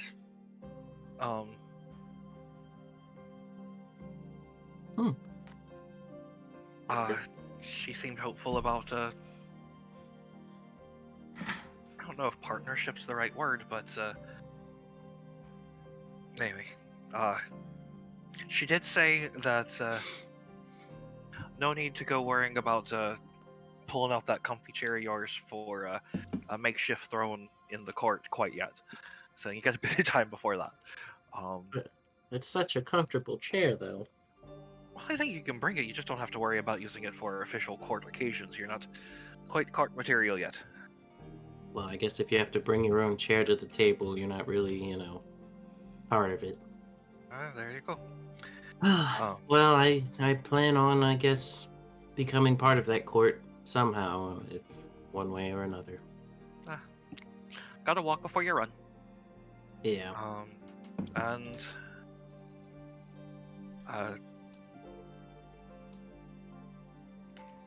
you'll have the new face of death at your side. Oh. And kind of looking down at your boots, I could see that the lady rewarded you with some stuff as well. I show you my little tool set. This is Raldir had stopped by to give me these, and congratulate me a little bit. Yeah, that's a humdinger, and I thought my thieves' tools were something. Oh, is that a screwdriver? I believe so. You realize the places that you could break into with these, right?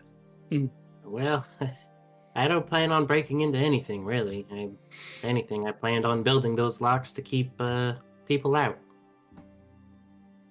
And besides you're a god, I'm sure it's just a matter of time before you... Oh, you frickin' got the whole, slash in reality thing. You can poof in wherever you want to. You're worried about me keeping an eye on people trying to get a looky-loo.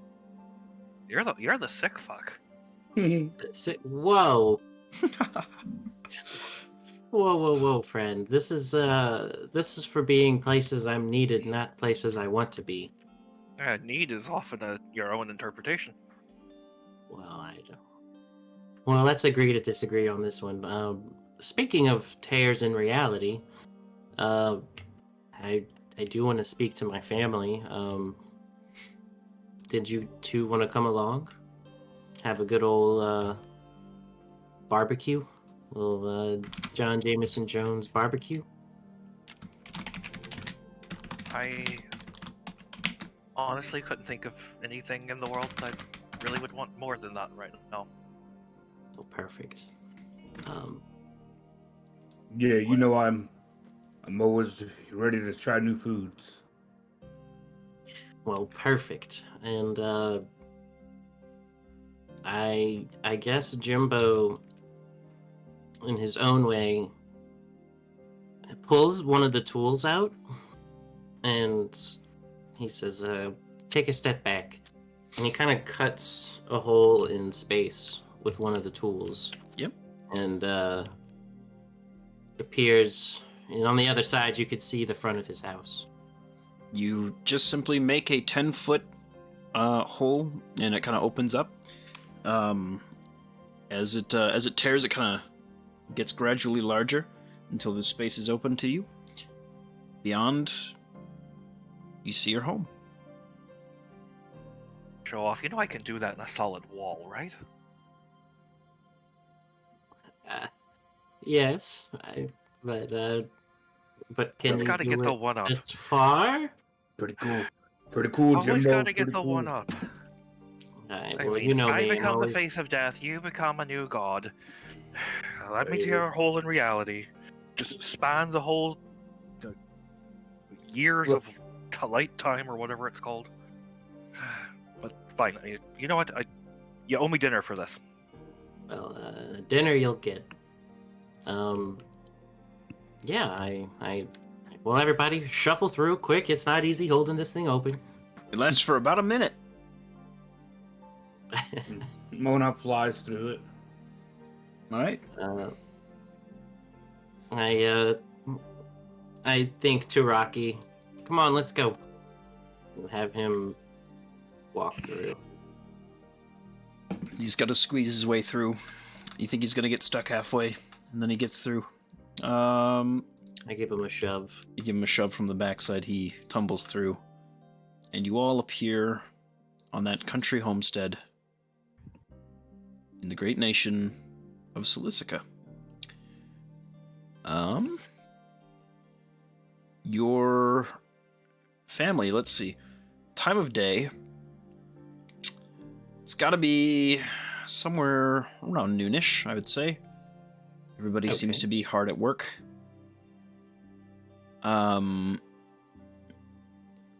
They kind of look at surprise and shock as they see the massive raccoon tumble through.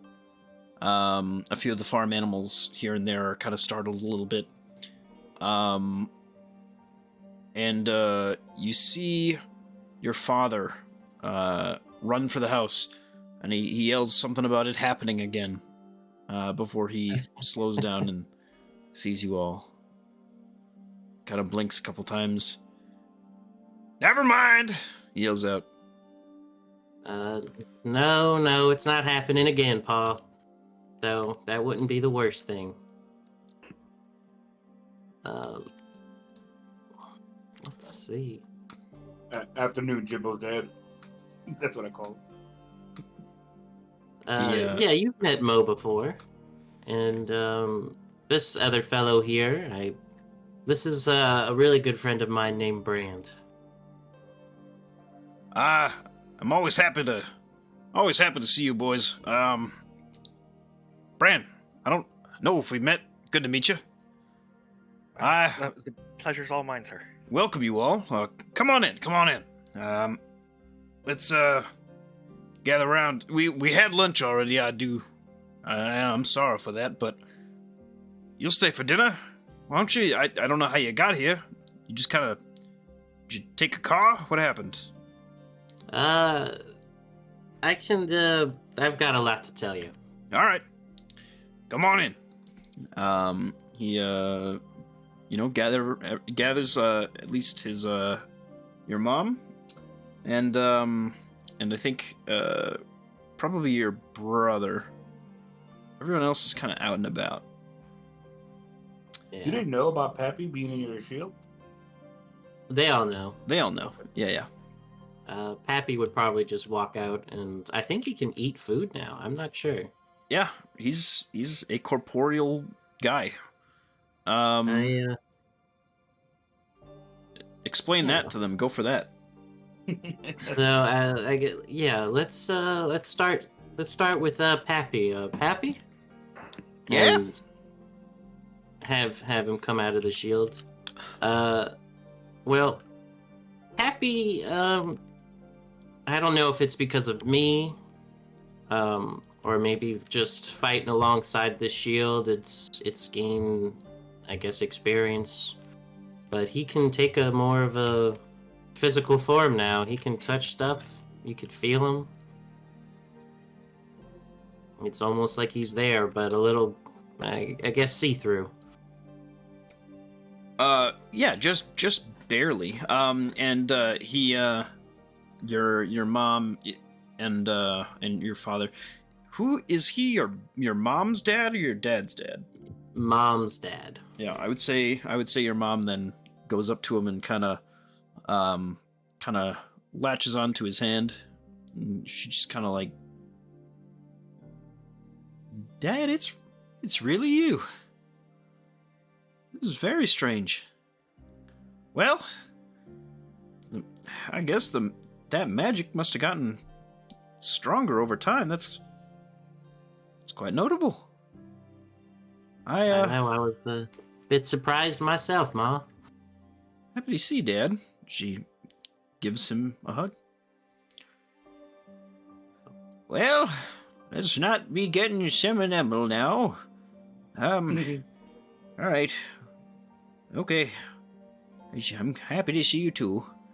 Kind of like looks at you. All right. Well, we got some catching up to do. Hey, Jimbo, you might as well tell him your story. We've got a lot to talk about before dinner, I think. There's kind of awkwardly smiles. Yeah, there's well, Mom, I don't know how to tell you this, but your son, me, you birthed a god. And I begin to explain everything that's happened, the fight in Limbo, Um, all of the warden stuff. I tell him about how Mo helped me when I was eating the heart, the whole shebang. And I would have waited till the sister came home. I wanted everybody to. Yeah, she gets No, back in eventually. A couple hours pass until then. Make Yeah. conversation until that point.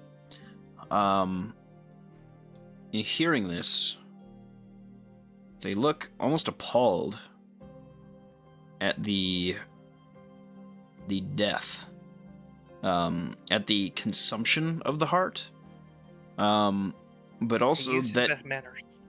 but also that you went to such a place and fought such a thing.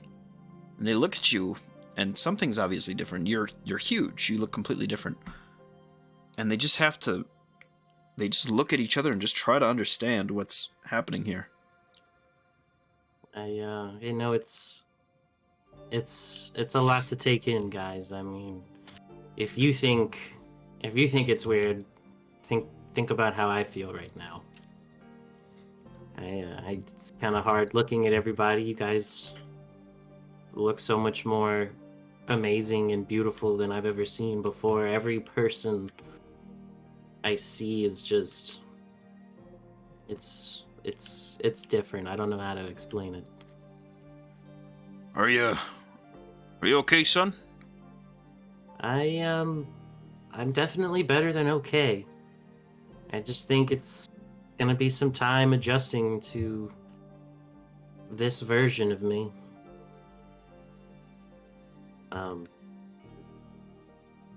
But I What's felt Rocky like doing? I'm sorry.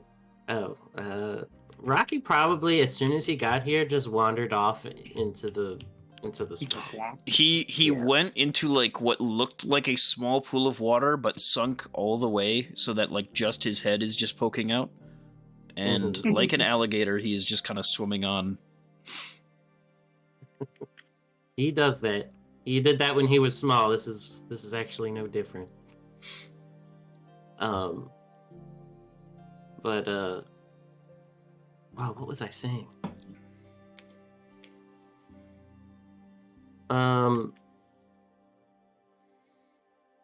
Yeah, I lost it. I'm sorry. I'm sorry. Your dad, No. you were all right? Oh yeah, I'm doing good, Dad. It's just gonna be a while to adjust to this. This new body. Just your mom looks to you. Don't stray too far now, all right? Of course not. I've actually come with somewhat of a proposition too. I know how this swamp is extremely unforgiving. And there's always something new every day, essentially here.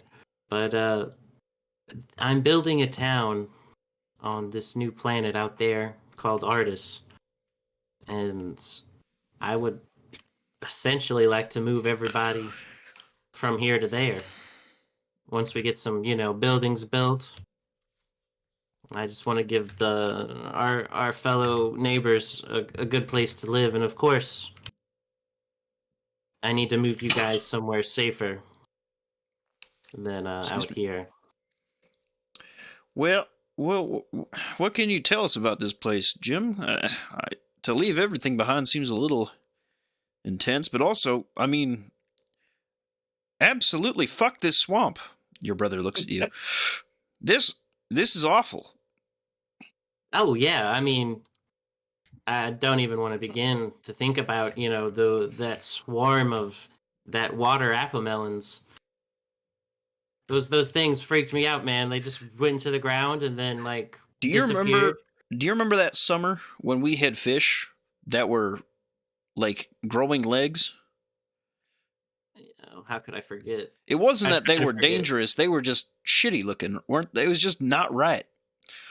You would think that it would be fish-like legs, but it was just No, human legs. it was like human legs. Yeah, and they weren't even like fish colored. They were like skin colored. I know. Let's see if you see Jimbo like this visual shiver. Um, I'm glad whatever they just left. They didn't literally decide just to all stay here. walked away. They just walked into the water and they never came back.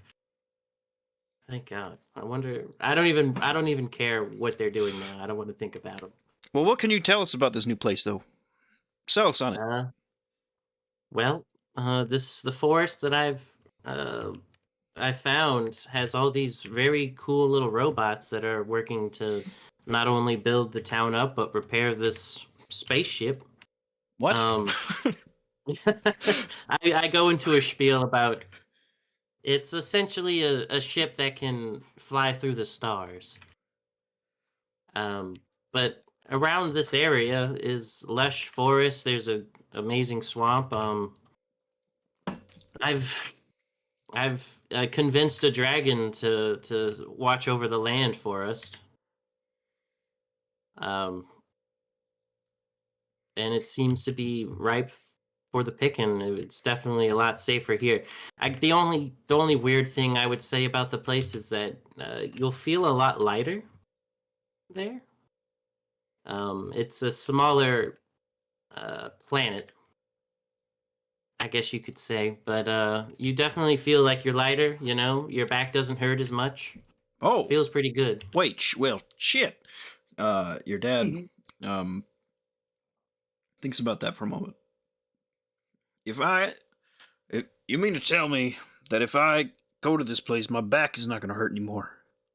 Well, I can't say it won't hurt at all, but it won't hurt as much. And that's just the environment, you know, like I'd explain gravity to you, but it's a weird concept. Apple fall down. But apple fall down slower. Ah, okay, all right. Well, shit. I proceed to check his back as a healer of sorts to be like, "Oh, Jimbo's dead. You have a back problem? Let me see what I can do." Make a medicine check. Cool. What is it? Wisdom. 15. You don't know how this man is alive still.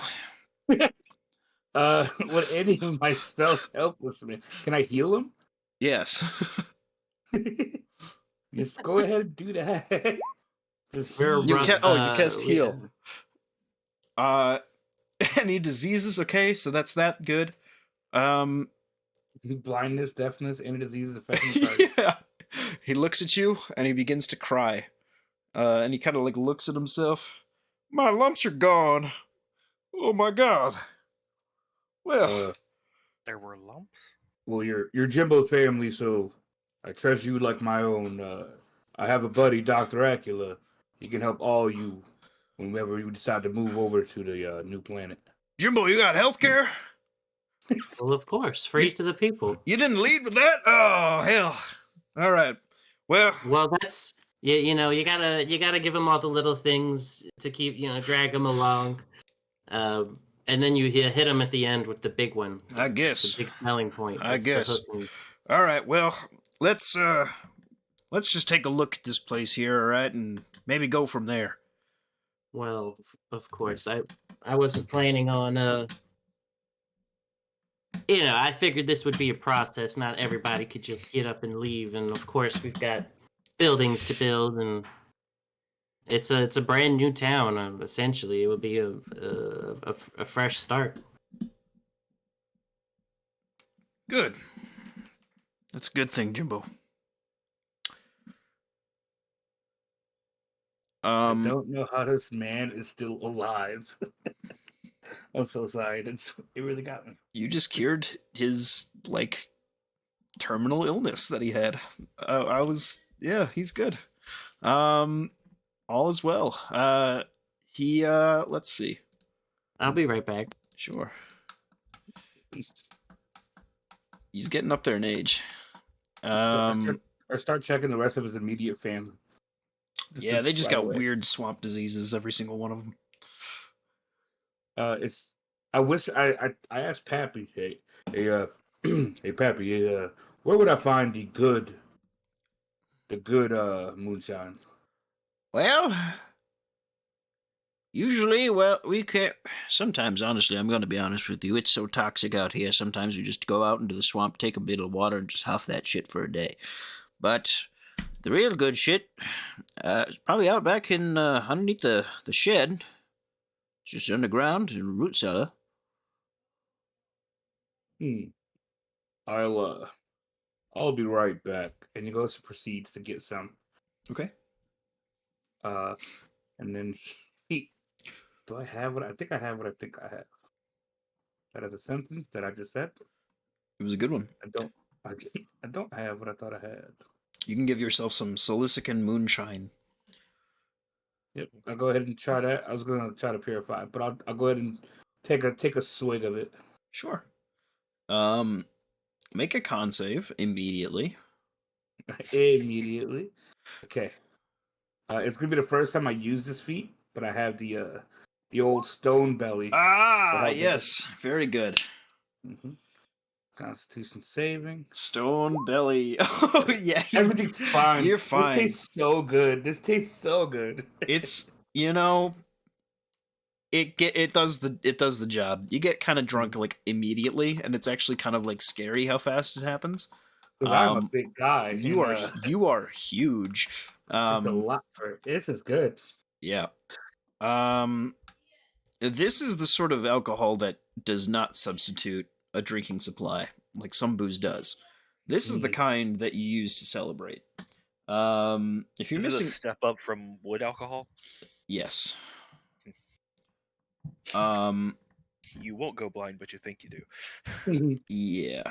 You if you're missing a hit dice, you get that back. You get one hit dice back. If you're not, then nothing really benefits here. That's good. As I take a swig, I bottle some up and keep some for a rainy day. Sure.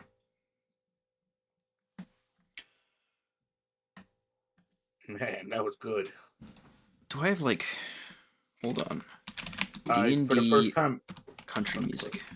You're fine. for the first time ever, I stumbled back towards Jimbo's family's place with a big old smile on my face.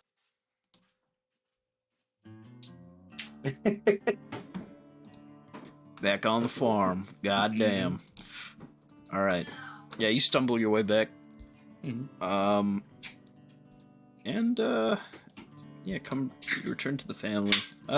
They're still chatting about this place. That Jimbo has proposed and trying to figure out how they make it all work, and then they realize that all of their shit is made out of like stinky wood and old swamp metal. So really, there's not much. Not much to bring, but them. Yeah, but them and their animals. I reassured him. Jimbo will take care of it, guaranteed. We'll get you new furniture. We'll build you a new house. Everything's all right. His dad will give you a very firm handshake. Again, he's still like tearing up though, because all that pain is just gone. He Feels like a young man again.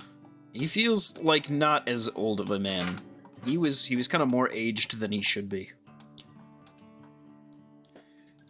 He feels better. I'm glad.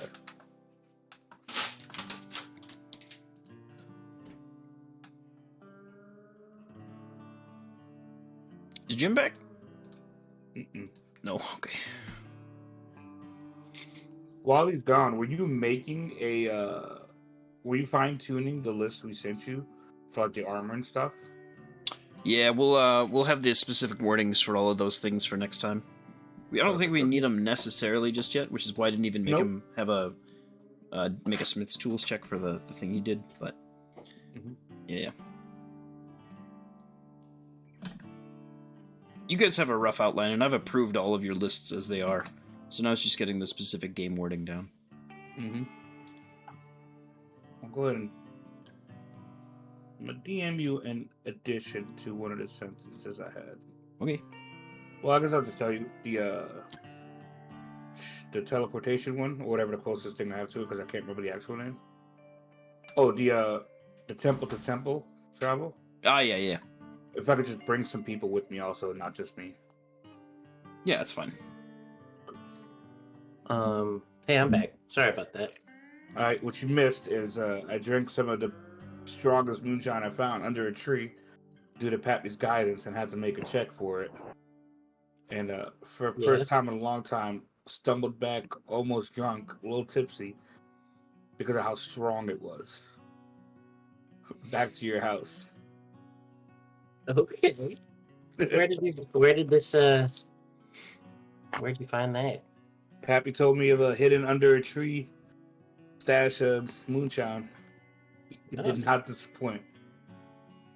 Well, if he told you that, then you must have earned his respect. Well, what's happening right now? Nothing. You're telling him about the move. I reassured them we'll make new furniture for him. Yeah. Mhm. They're like talking about like, well, we have all these buildings, and then they're like, well, they're all made of like shit wood and swamp steel. So Yeah. Yeah. Look, I can. I don't have the blueprints for the town now, but I've got some divine inspiration, you could say. Mm-hmm. either way, your brother says, we'd be happy to help you. I think, right? No matter what, we can lend a hand. They all agree. Yeah, and he looks over at Jessica. Well, have you met Brand? I know you met Mo, but this is, I dare say, my best friend. She gives Bran a smile. It's a pleasure to meet you. Pleasure's all mine. He flashes her one of those, dripping with charm kind of things. But Brand's been, he's obviously been kind of keeping an eye on her and listening, and she's gotten a lot of like side attention. He's trying not to be too creepy about it, but like the whole family vibe, in light of his past and in light of the recent conversations, he's just been soaking this up, and he just little kid happy about all of this, and kind of wistful, like watching and like wanting to talk and like add in little bits and bobs. But he's been, I don't know, on the side, but kind of like wanting, like almost a little eager puppy to kind of join in some of the conversation, but he doesn't know anybody yet. Yeah. Which is weird for Bran, who is, usually dripping with, not that he's not charismatic right now, but usually he's just going to like ooze like butter right into everything. Yes. But he spends some time, I don't know, cutting eyes at Jessica, talking with her, finding out a little bit more just about her, and that Jim has told me that she's kind of into herbalism, apothecary work, that sort of thing. There'll be an artist. There's plenty of spots for a good garden. They got plants on artists? Oh, tons of plants. Things that we're familiar with, things that we're not familiar with. All sorts of. It'd be a whole new adventure, whole new story. I could write a book. You could write a book. I should write a book. I slipped Brand that very rare 1,000 GP worth mushroom I found in artist. God. Without her seeing. Let's give this to her. He kind of how smooth is Mo passing this? Let's find out. Make a sleight of hand check. Hey. Hey, bada boom, 7. That's not fucking anything. She like looks at this like Hulk in behemoth in like plate armor, just like slowly creak this like large mushroom over to Brian, who just kind of like everybody just kind of looks over at this movement. And Brian, it's up to you on how you're gonna play that off, because. Oh. Well, I mean, like like we were talking about new plants. I think we actually stumbled across this, and I was in the middle of something. Was that when the tree? Was that when the tree about killed me? I think it was. I was separate from someone else. That's when there's tons of things. It's anyway. Plenty of stories. You like stories. But he found this. It's apparently rare on artists, and I don't think really seen here at all. She kind of palms it. Thank you. I just want to take a look at it, and I'll give it right back. Looks around, kind of sniffs it a little bit. What the hell is this? You have a name for it yet? I think the honor's all yours, ma'am. She raises her eyebrows. Well, where'd you find it? Let's come up with this together. This was near the Near Sarah Hill. Was it in Sarah Hill? Oh, that's right. Yeah. Just outside of the town that's there, Sarah Hill. I think on the edge of the woods that are there. It's near a river, but definitely, I think this was away from that a bit. Help me out here, Mo. Was it a patch? Was it a single one? Yeah, it was it stuck out amongst all the others as the best looking mushroom I can find. I mean, that brand could find. So, Don't do that. So who found it? So Mo and I Mo found it. Mo found it. Okay. What do you think this mushroom looks like? How did I describe it before? Did I even? I don't think so. You described it as something that was very rare, and as the planets are coming back, we're finding things that's probably somewhere on Yes. on Illinois, but Yeah. we haven't seen it yet. I'm gonna say that this is one that is kind of very representative of artists, and it's kind of like porous. There's like different holes and things like that. I would actually hate to look at this. I do have tryptophobia. I'd probably die, explode, instantly. Tryptophobia? Tryptophobia. I can't Fear look of at. holes. Yeah, I don't like looking at things with lots of little holes. Would it Because seem odd not I to love think it. Really? Yeah, it's weird. Yeah, that's the weirdness that gets me. Anyway, she looks over it. Well, we can call it like Mo something. I've never named a plant before. Come to artists, I'm sure there'll be plenty of chances. Make a Riz check, please. Charisma. A Riz check.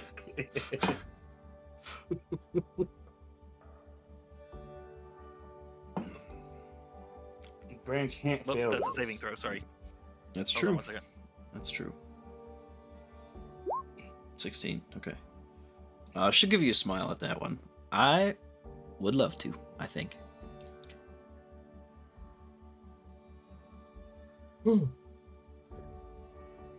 Brand look gives her a kinda bit of just- a wink. Smiling in the corner. My best friend and my sister.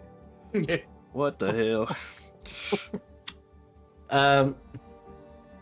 Turns to Jericho. That's his name. So,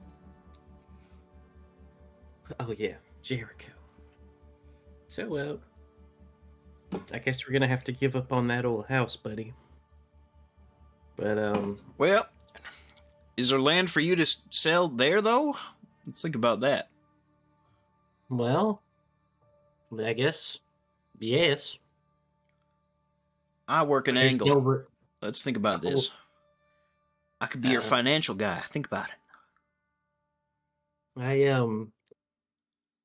You sell stuff How there, Jericho? Hey. He looks down at his shoes. I try to. Well, my friend So- here, Brand, is one of the best salesmen I know. Maybe he could show you a thing or two about How would You you know? like to get in on the ground floor of a multiplanar, multinational trading organization? Do I get to wear like a fancy suit or something? Oh, hell yeah. Oh, great. Yeah. You know what, Jimbo? I got to tell you something. I was trying to ask for just like 10 gold for that property, and I couldn't get that. So I think I kind of got to take this one. I would, I'm not gonna press you into it, but I think it is a good deal. Yeah, I'll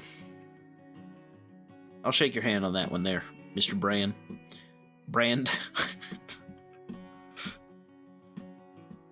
Perfect. He'll give a big grin. The Raven Snook will be happy to have you. One of the earliest parts of the Twilight Road.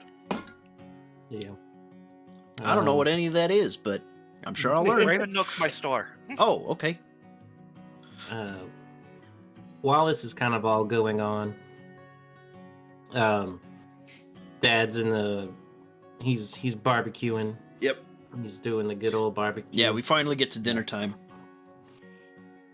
While that's all going on, I go over to my mom and I gotta show you these. And he pulls out the crafting tools, and you'll Whoa. never guess who made me these.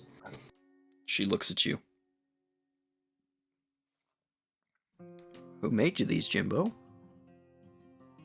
Give him a little a swing, a feel. I mean, goodness gracious, look at all this. She takes the hammer, gives it a swing around. This is beautiful. Is that a saw? Look at that. Oh my gosh, the teeth on that. I know. What is happening? The big man upstairs gave it to me. Mr. The craftsman himself, Mr. Raw Deer. Oh my days. Well, I wouldn't believe it, to be honest with you, if I wasn't seeing it firsthand. Look at this. You'll let me use them sometime, right? Well, maybe Honestly, not. no. I don't know if I could ever go back. Well, how about this? How about I try and make you your very own pair? At some point. I'll try to. I watched him kind of put this together a little bit. Maybe I can try to replicate it a little bit. Make you your own personal set one day. She gives you this really big, very proud smile, brings you in for a hug. I give her one of those hugs, and while I'm hugging her, I turn into Giant Jimbo. Uncontrollably, because he's just so ecstatic, Yep. And kind of bust in the roof a little bit. Well, I can fix that. You're Sorry. expediting our reason to leave here, Jim. He coughs a little bit. No, that wasn't the. I'm sorry, Ma. It's okay. It's this new body, and I'm still trying to get the use of it. Does he get big often? She looks at Mo and Bran. Only when he's really excited. Which is always Interesting. She kind of like gives him a weird look and begins to walk away. No, I'm not letting her go. Okay. Oh, she tries. She tries to What if- walk away. Yeah. what is a 14 con save for that moonshine? That'll just save you, but you're getting drunk. You're getting drunk. You're not feeling the bad effects of being drunk yet from this. I'm feeling good. You have advantage on all charisma checks right now. That's how you're feeling it. You're feeling good. People are just passively just like, yeah, let's hear these guys' stories. Let's hear what these guys have to say. That question is eventually passed to Bran and Mo. When dinner is served, the mother and father, and Jessica, yeah, yeah, Jessica, Bran, why don't you tell us your story? We've been talking about ourselves and Jimbo. Why don't you and your friend here Mo tell us a bit about yourselves? You've come into our lives and changed everything all of a sudden. And you kept our brother safe. It sounds like. I mean, we've certainly tried. We've seen a whole. Pardon me, ma'am. He says to Ma Triple J. Yeah, we've seen a whole hell of a lot. But Everyone gasps. I'm kidding. I as for me, I was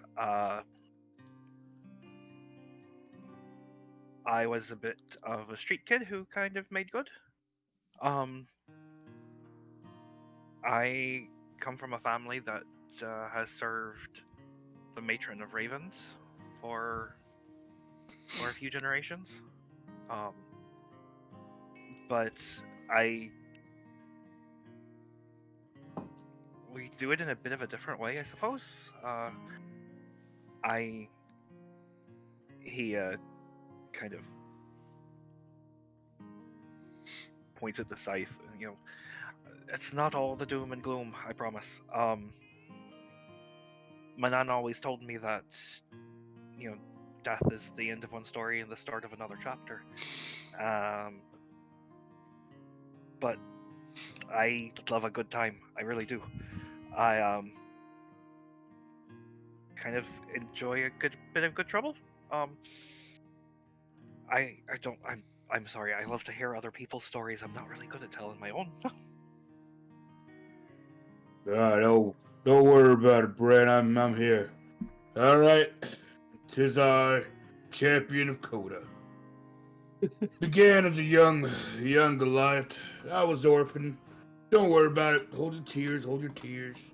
Grew up tough. Learned how to fight. Saw Coda fight. Became a warrior for him. Next thing I knew, I was with these two lovely gents. Tell you what, they were the little brothers I never thought I ever wanted, but they're amazing. I even look towards Jimbo for some guidance and leadership. He even bested me in a fight once, but I'm not gonna talk too much about that. All I'm gonna say is, we love you, Jimbo. I used the move that you taught me, Dad.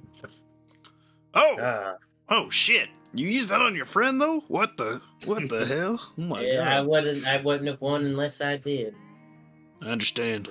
Sometimes.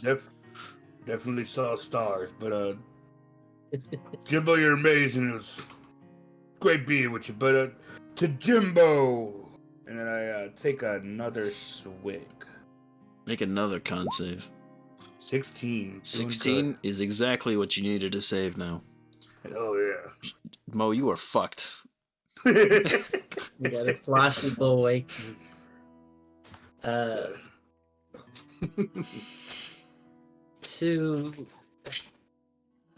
I still have advantage on charismas? Yes. Hey, Bran, about that bath. See that swamp water over there? Come on, buddy, help me out. I am not bathing you. I own a bathhouse. I don't do the bathing. Come on. You don't want to go in that water to bathe, Jericho says. You'll get a wiggly grub on your, and you don't want that. Oh my gosh. Right. Now Jimbo realizing that he's going to have to clean Rocky of all the wiggly grubs. Speaking of which, yeah, we're gonna have to give Rocky a bigger meal than usual. He's You're gonna have to give Rocky a bigger everything than usual. I think I might have to kill a horse or something to feed him. I don't know. It's gonna be expensive. Oh, just realized between him and Crack, can you imagine what we're going to have to be using now to feed? Oh, we're going to Yeah. have to get into livestock just to keep them fed. Well, I have a farm for you all. At least you don't have to feed Tempe over there with the lightning and the lightning. And he starts just pausing. Yeah. Oh, we made a friend with a storm tempest. It's What? this giant. It's Big snake, wings, lots of lightning. Nice guy. Wait. Dude, I think Wait, you're right. No, yeah. God, that was a weird summer too. We saw one of them fly overhead once. That was- You're in yeah. luck. They say it's a good thing. Oh, It was, okay. yeah, Jimbo when wrote I it. was just a wee lad, and I made friends with him. I Oh. call him Waddle, but I don't know if that's his name. Okay. Well, sometimes you gotta give them names because they can't name themselves. Very interesting. Well, Yeah. I just thought of Jimbo like naming bugs as he walks past him as a kid. they remember. This food sure was great, Jimbo's dad. I really enjoyed it. And then I finished the last of one of the bottles. Oh my god, 21. You're fine. You do not fall back from this unconscious, but you're gonna feel this tomorrow. I feel bad for Astra. Oh, Astra. The stars themselves. As Mo kind of starts falling back on like his chair, Jimbo like opens a portal that like just he falls like into and to Astra. Like he just falls. It's like, oh yeah, speaking of Astra, and I think she'd want to see you right about now. And he just kind of sends Mo off. Mo fades to black. Perfect. You can hear his snores from the other side. Yes.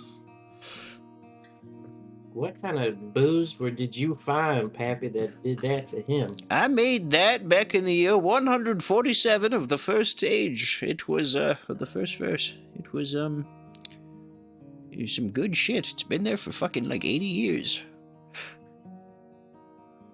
Oh, we can actually like cuss here. Oh yeah. What are you talking about? Of course. This is Oh, the my John dad would have had Jameson my Jungle hide. Show. We're like on the verge of death at all times out here. Are you kidding? We live. We live. We live, Jimbo. I'm alive. He starts like, Fucking bride! Just starts screaming obscenities. yeah. This is how we deal with stress around here. We swear and we get all that stress out so we can live at least somewhat of a normal life. Oh, my nan would have been clutching her pearls if she had had any. Well, I remember the wars of 20. Oh my god. Brand looks at Jessica. Get like this often. You have just seen the iceberg. You know, the tip of the iceberg on this one. Have you seen an iceberg before? Say an icy mountain? Not sure I've seen an iceberg. Well, I haven't seen them myself, but I have heard that they actually come into the ocean down here sometimes. You have to show me around sometime. Sure. Jimbo creeps over to that bottle that Pappy had given Bran or Mo. Mo, Yeah. and he's like, I think I deserve at least one swig. Jimbo attempts to take a swig of this stuff. Oh no! What do I need to roll? Con save. Oh. Oh, I see. Yeah, you've had this before. Once, a long time ago. And, Pappy sees you take a swig, and he's like, that was for guests, Jimbo, god damn it. Alright. I can't stop you. Right. Literally impossible. It just wanted one swig, Pappy. Pappy, Oh, jeez. you know my name, There. god damn it. Well, shit. Since it's Jimbo a time of gets, like, celebration, red. Jimbo, pass me the bag. The what? The bag of holding. Uh, oh. And he points at the door where it's like hanging. Brand goes in there, reaches in, and pulls out one of his bottles of East Guardian mushroom booze. Oh, jeez. If You know we're all what? going to have a bit of a celebration. And What? what do you say? Jimbo, your dad will say, I had that once. A long time ago when I was about 14 years old. My god. Ah, it's gotten early. Well, you have to. The drinking water's all poisoned. Let's think I about it. suppose that does make sense. Yeah. Right, come on, everybody. Let's all take a swig as a family. It's good stuff. Buckle up.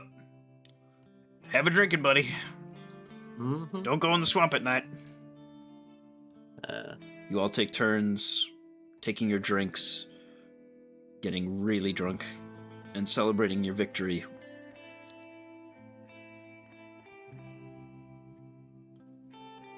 Jimbo kind Do of we end like up crashing and spending the night here? That's up to you. Well, I Jimbo definitely kind of don't. like falls asleep, but like floating against the ceiling. I'm so happy you said you're falling asleep. That's so good for me. Uh-oh. What happens? Jimbo, you slip into a slumber unlike any other that you've had. Because now Oh, your first night sleeping. Sorry, go ahead. you experience the world around you. Suddenly, you begin to stretch out, and you feel almost out of body. You touch the grass around you. You feel the insects scuttling around this world. You reach out, and you feel a heart deep within this world. Your brother. Maybe not by blood, but definitely by intention. You feel a beating heart deep within, and you sense an immense sadness.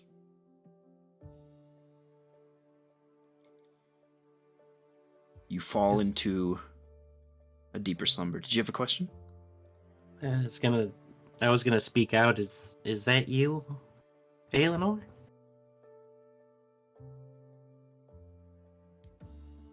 You see, almost as if the sadness fades for a moment. It's still there. It's like he's trying to hide it.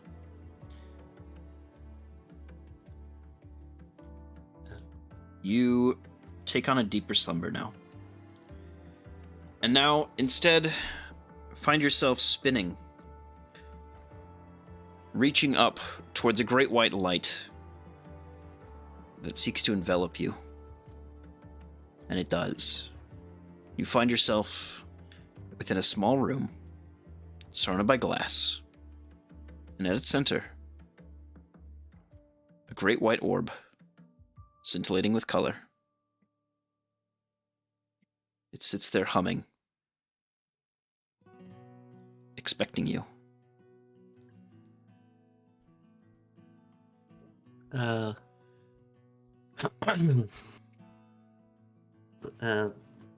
Looking out at the ball, Jimbo kind of just gives it a very warm happy smile. It's a pleasure to see you again. Is This is a different form from what I remember, though. It sits unblinking, unmoving, but for a slight, you almost feel like a static coming off of it. Around you, across this glass, you see stars. At least you think they're stars.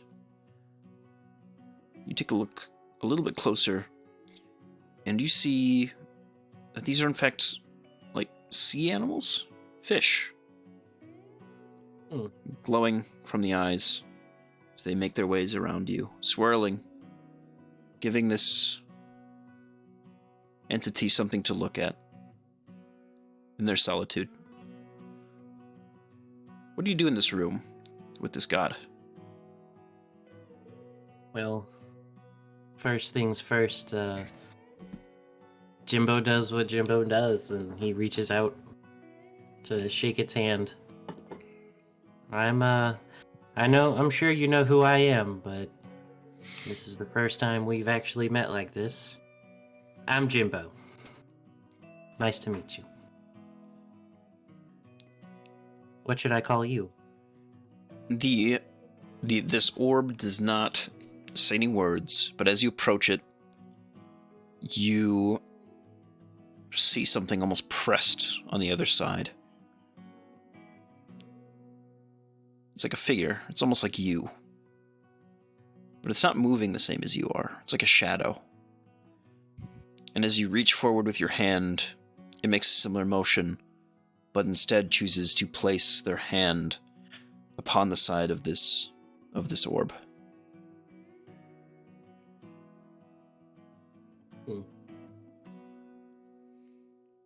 Am I getting, like... What kind of feeling am I getting from everything around me? If I'm, like, trying to tune in to, like... It's incredibly neutral here. As far as vibe goes, this, because of your divinity, you can tell that this orb is not trying to scare you. It seems a little scared itself. It's trying to make sense of you.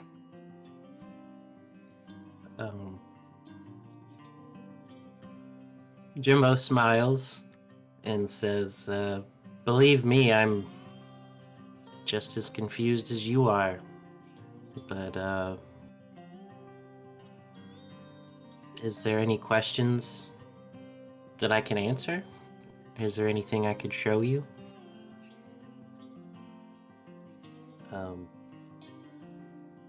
I have some questions myself, but more than anything, I want to make sure, you know, we're on good terms.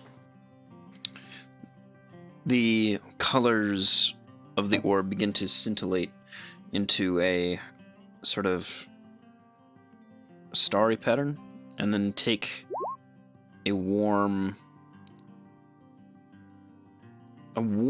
reddish glow, orangish, yellowish, and you see this figure, this you, on the inside, kind of just cock its head and try to study you a little bit more.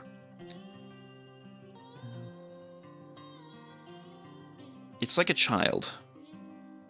It doesn't know how to communicate yet, even.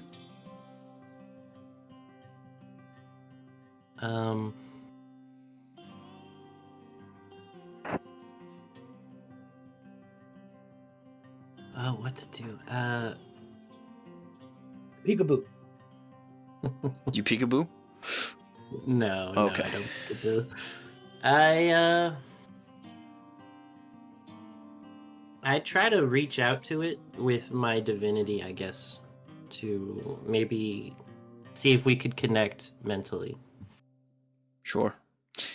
You reach out, and it's strange, almost like wisps of a very similar energy, this yellow light, begin to trace out of it. This Finally, it understands. Others have done this too, it seems. It has learned this, at least. What would you like to tell it? As it connects with you. What would you share with this god? Jimbo would share his vision for the future, his goals and his plans, Okay. and kind of what everybody means to him. Okay. That kind of information. What do you tell this god regarding your plans? What do you include? He includes his ideas for reclaiming stars and planets. To bring like a unity. He also wants to show him the future he hopes he can create with many races and different peoples all together, happy, free from this tyranny of Nemesis. At the mention of the name, at the idea of the name, this orb turns black and begins to almost shrink in size before you as it recoils in fear. It disgusts me too. Believe me. The fact that I felt even somewhat remotely connected to her before disgusted me constantly. So I share that sentiment.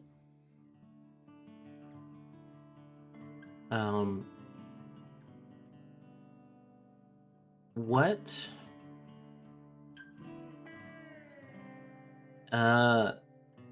But in order to, I guess, have a conversation, it takes both parties to talk.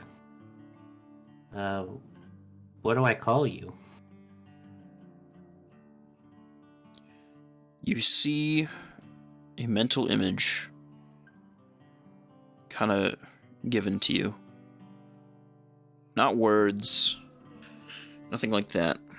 You instead see an orb across a galaxy.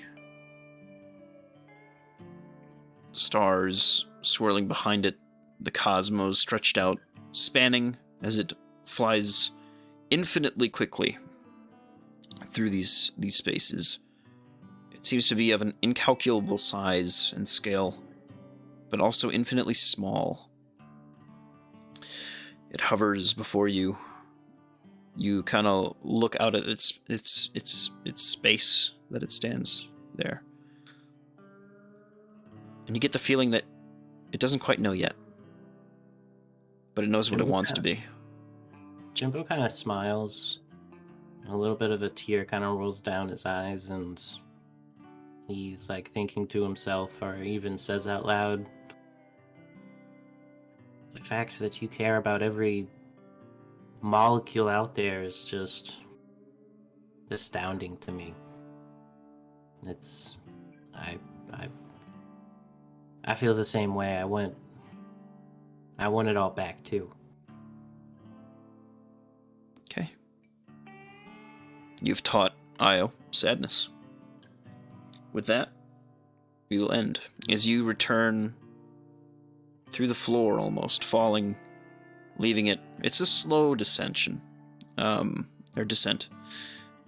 The orb kind of cools a little bit as you say this, returning back to its original state in time. By the time you fall through the floor fully, you find yourself and all your friends, except for Mo, he's somewhere, your family, kind of strewn out about your house in various states of post-drunken agony. As I'm kind of falling through the ground, he kind But like as the last, like as his head kind of passes through, he says, "I hope we can meet each other again soon." As he like falls. Yeah.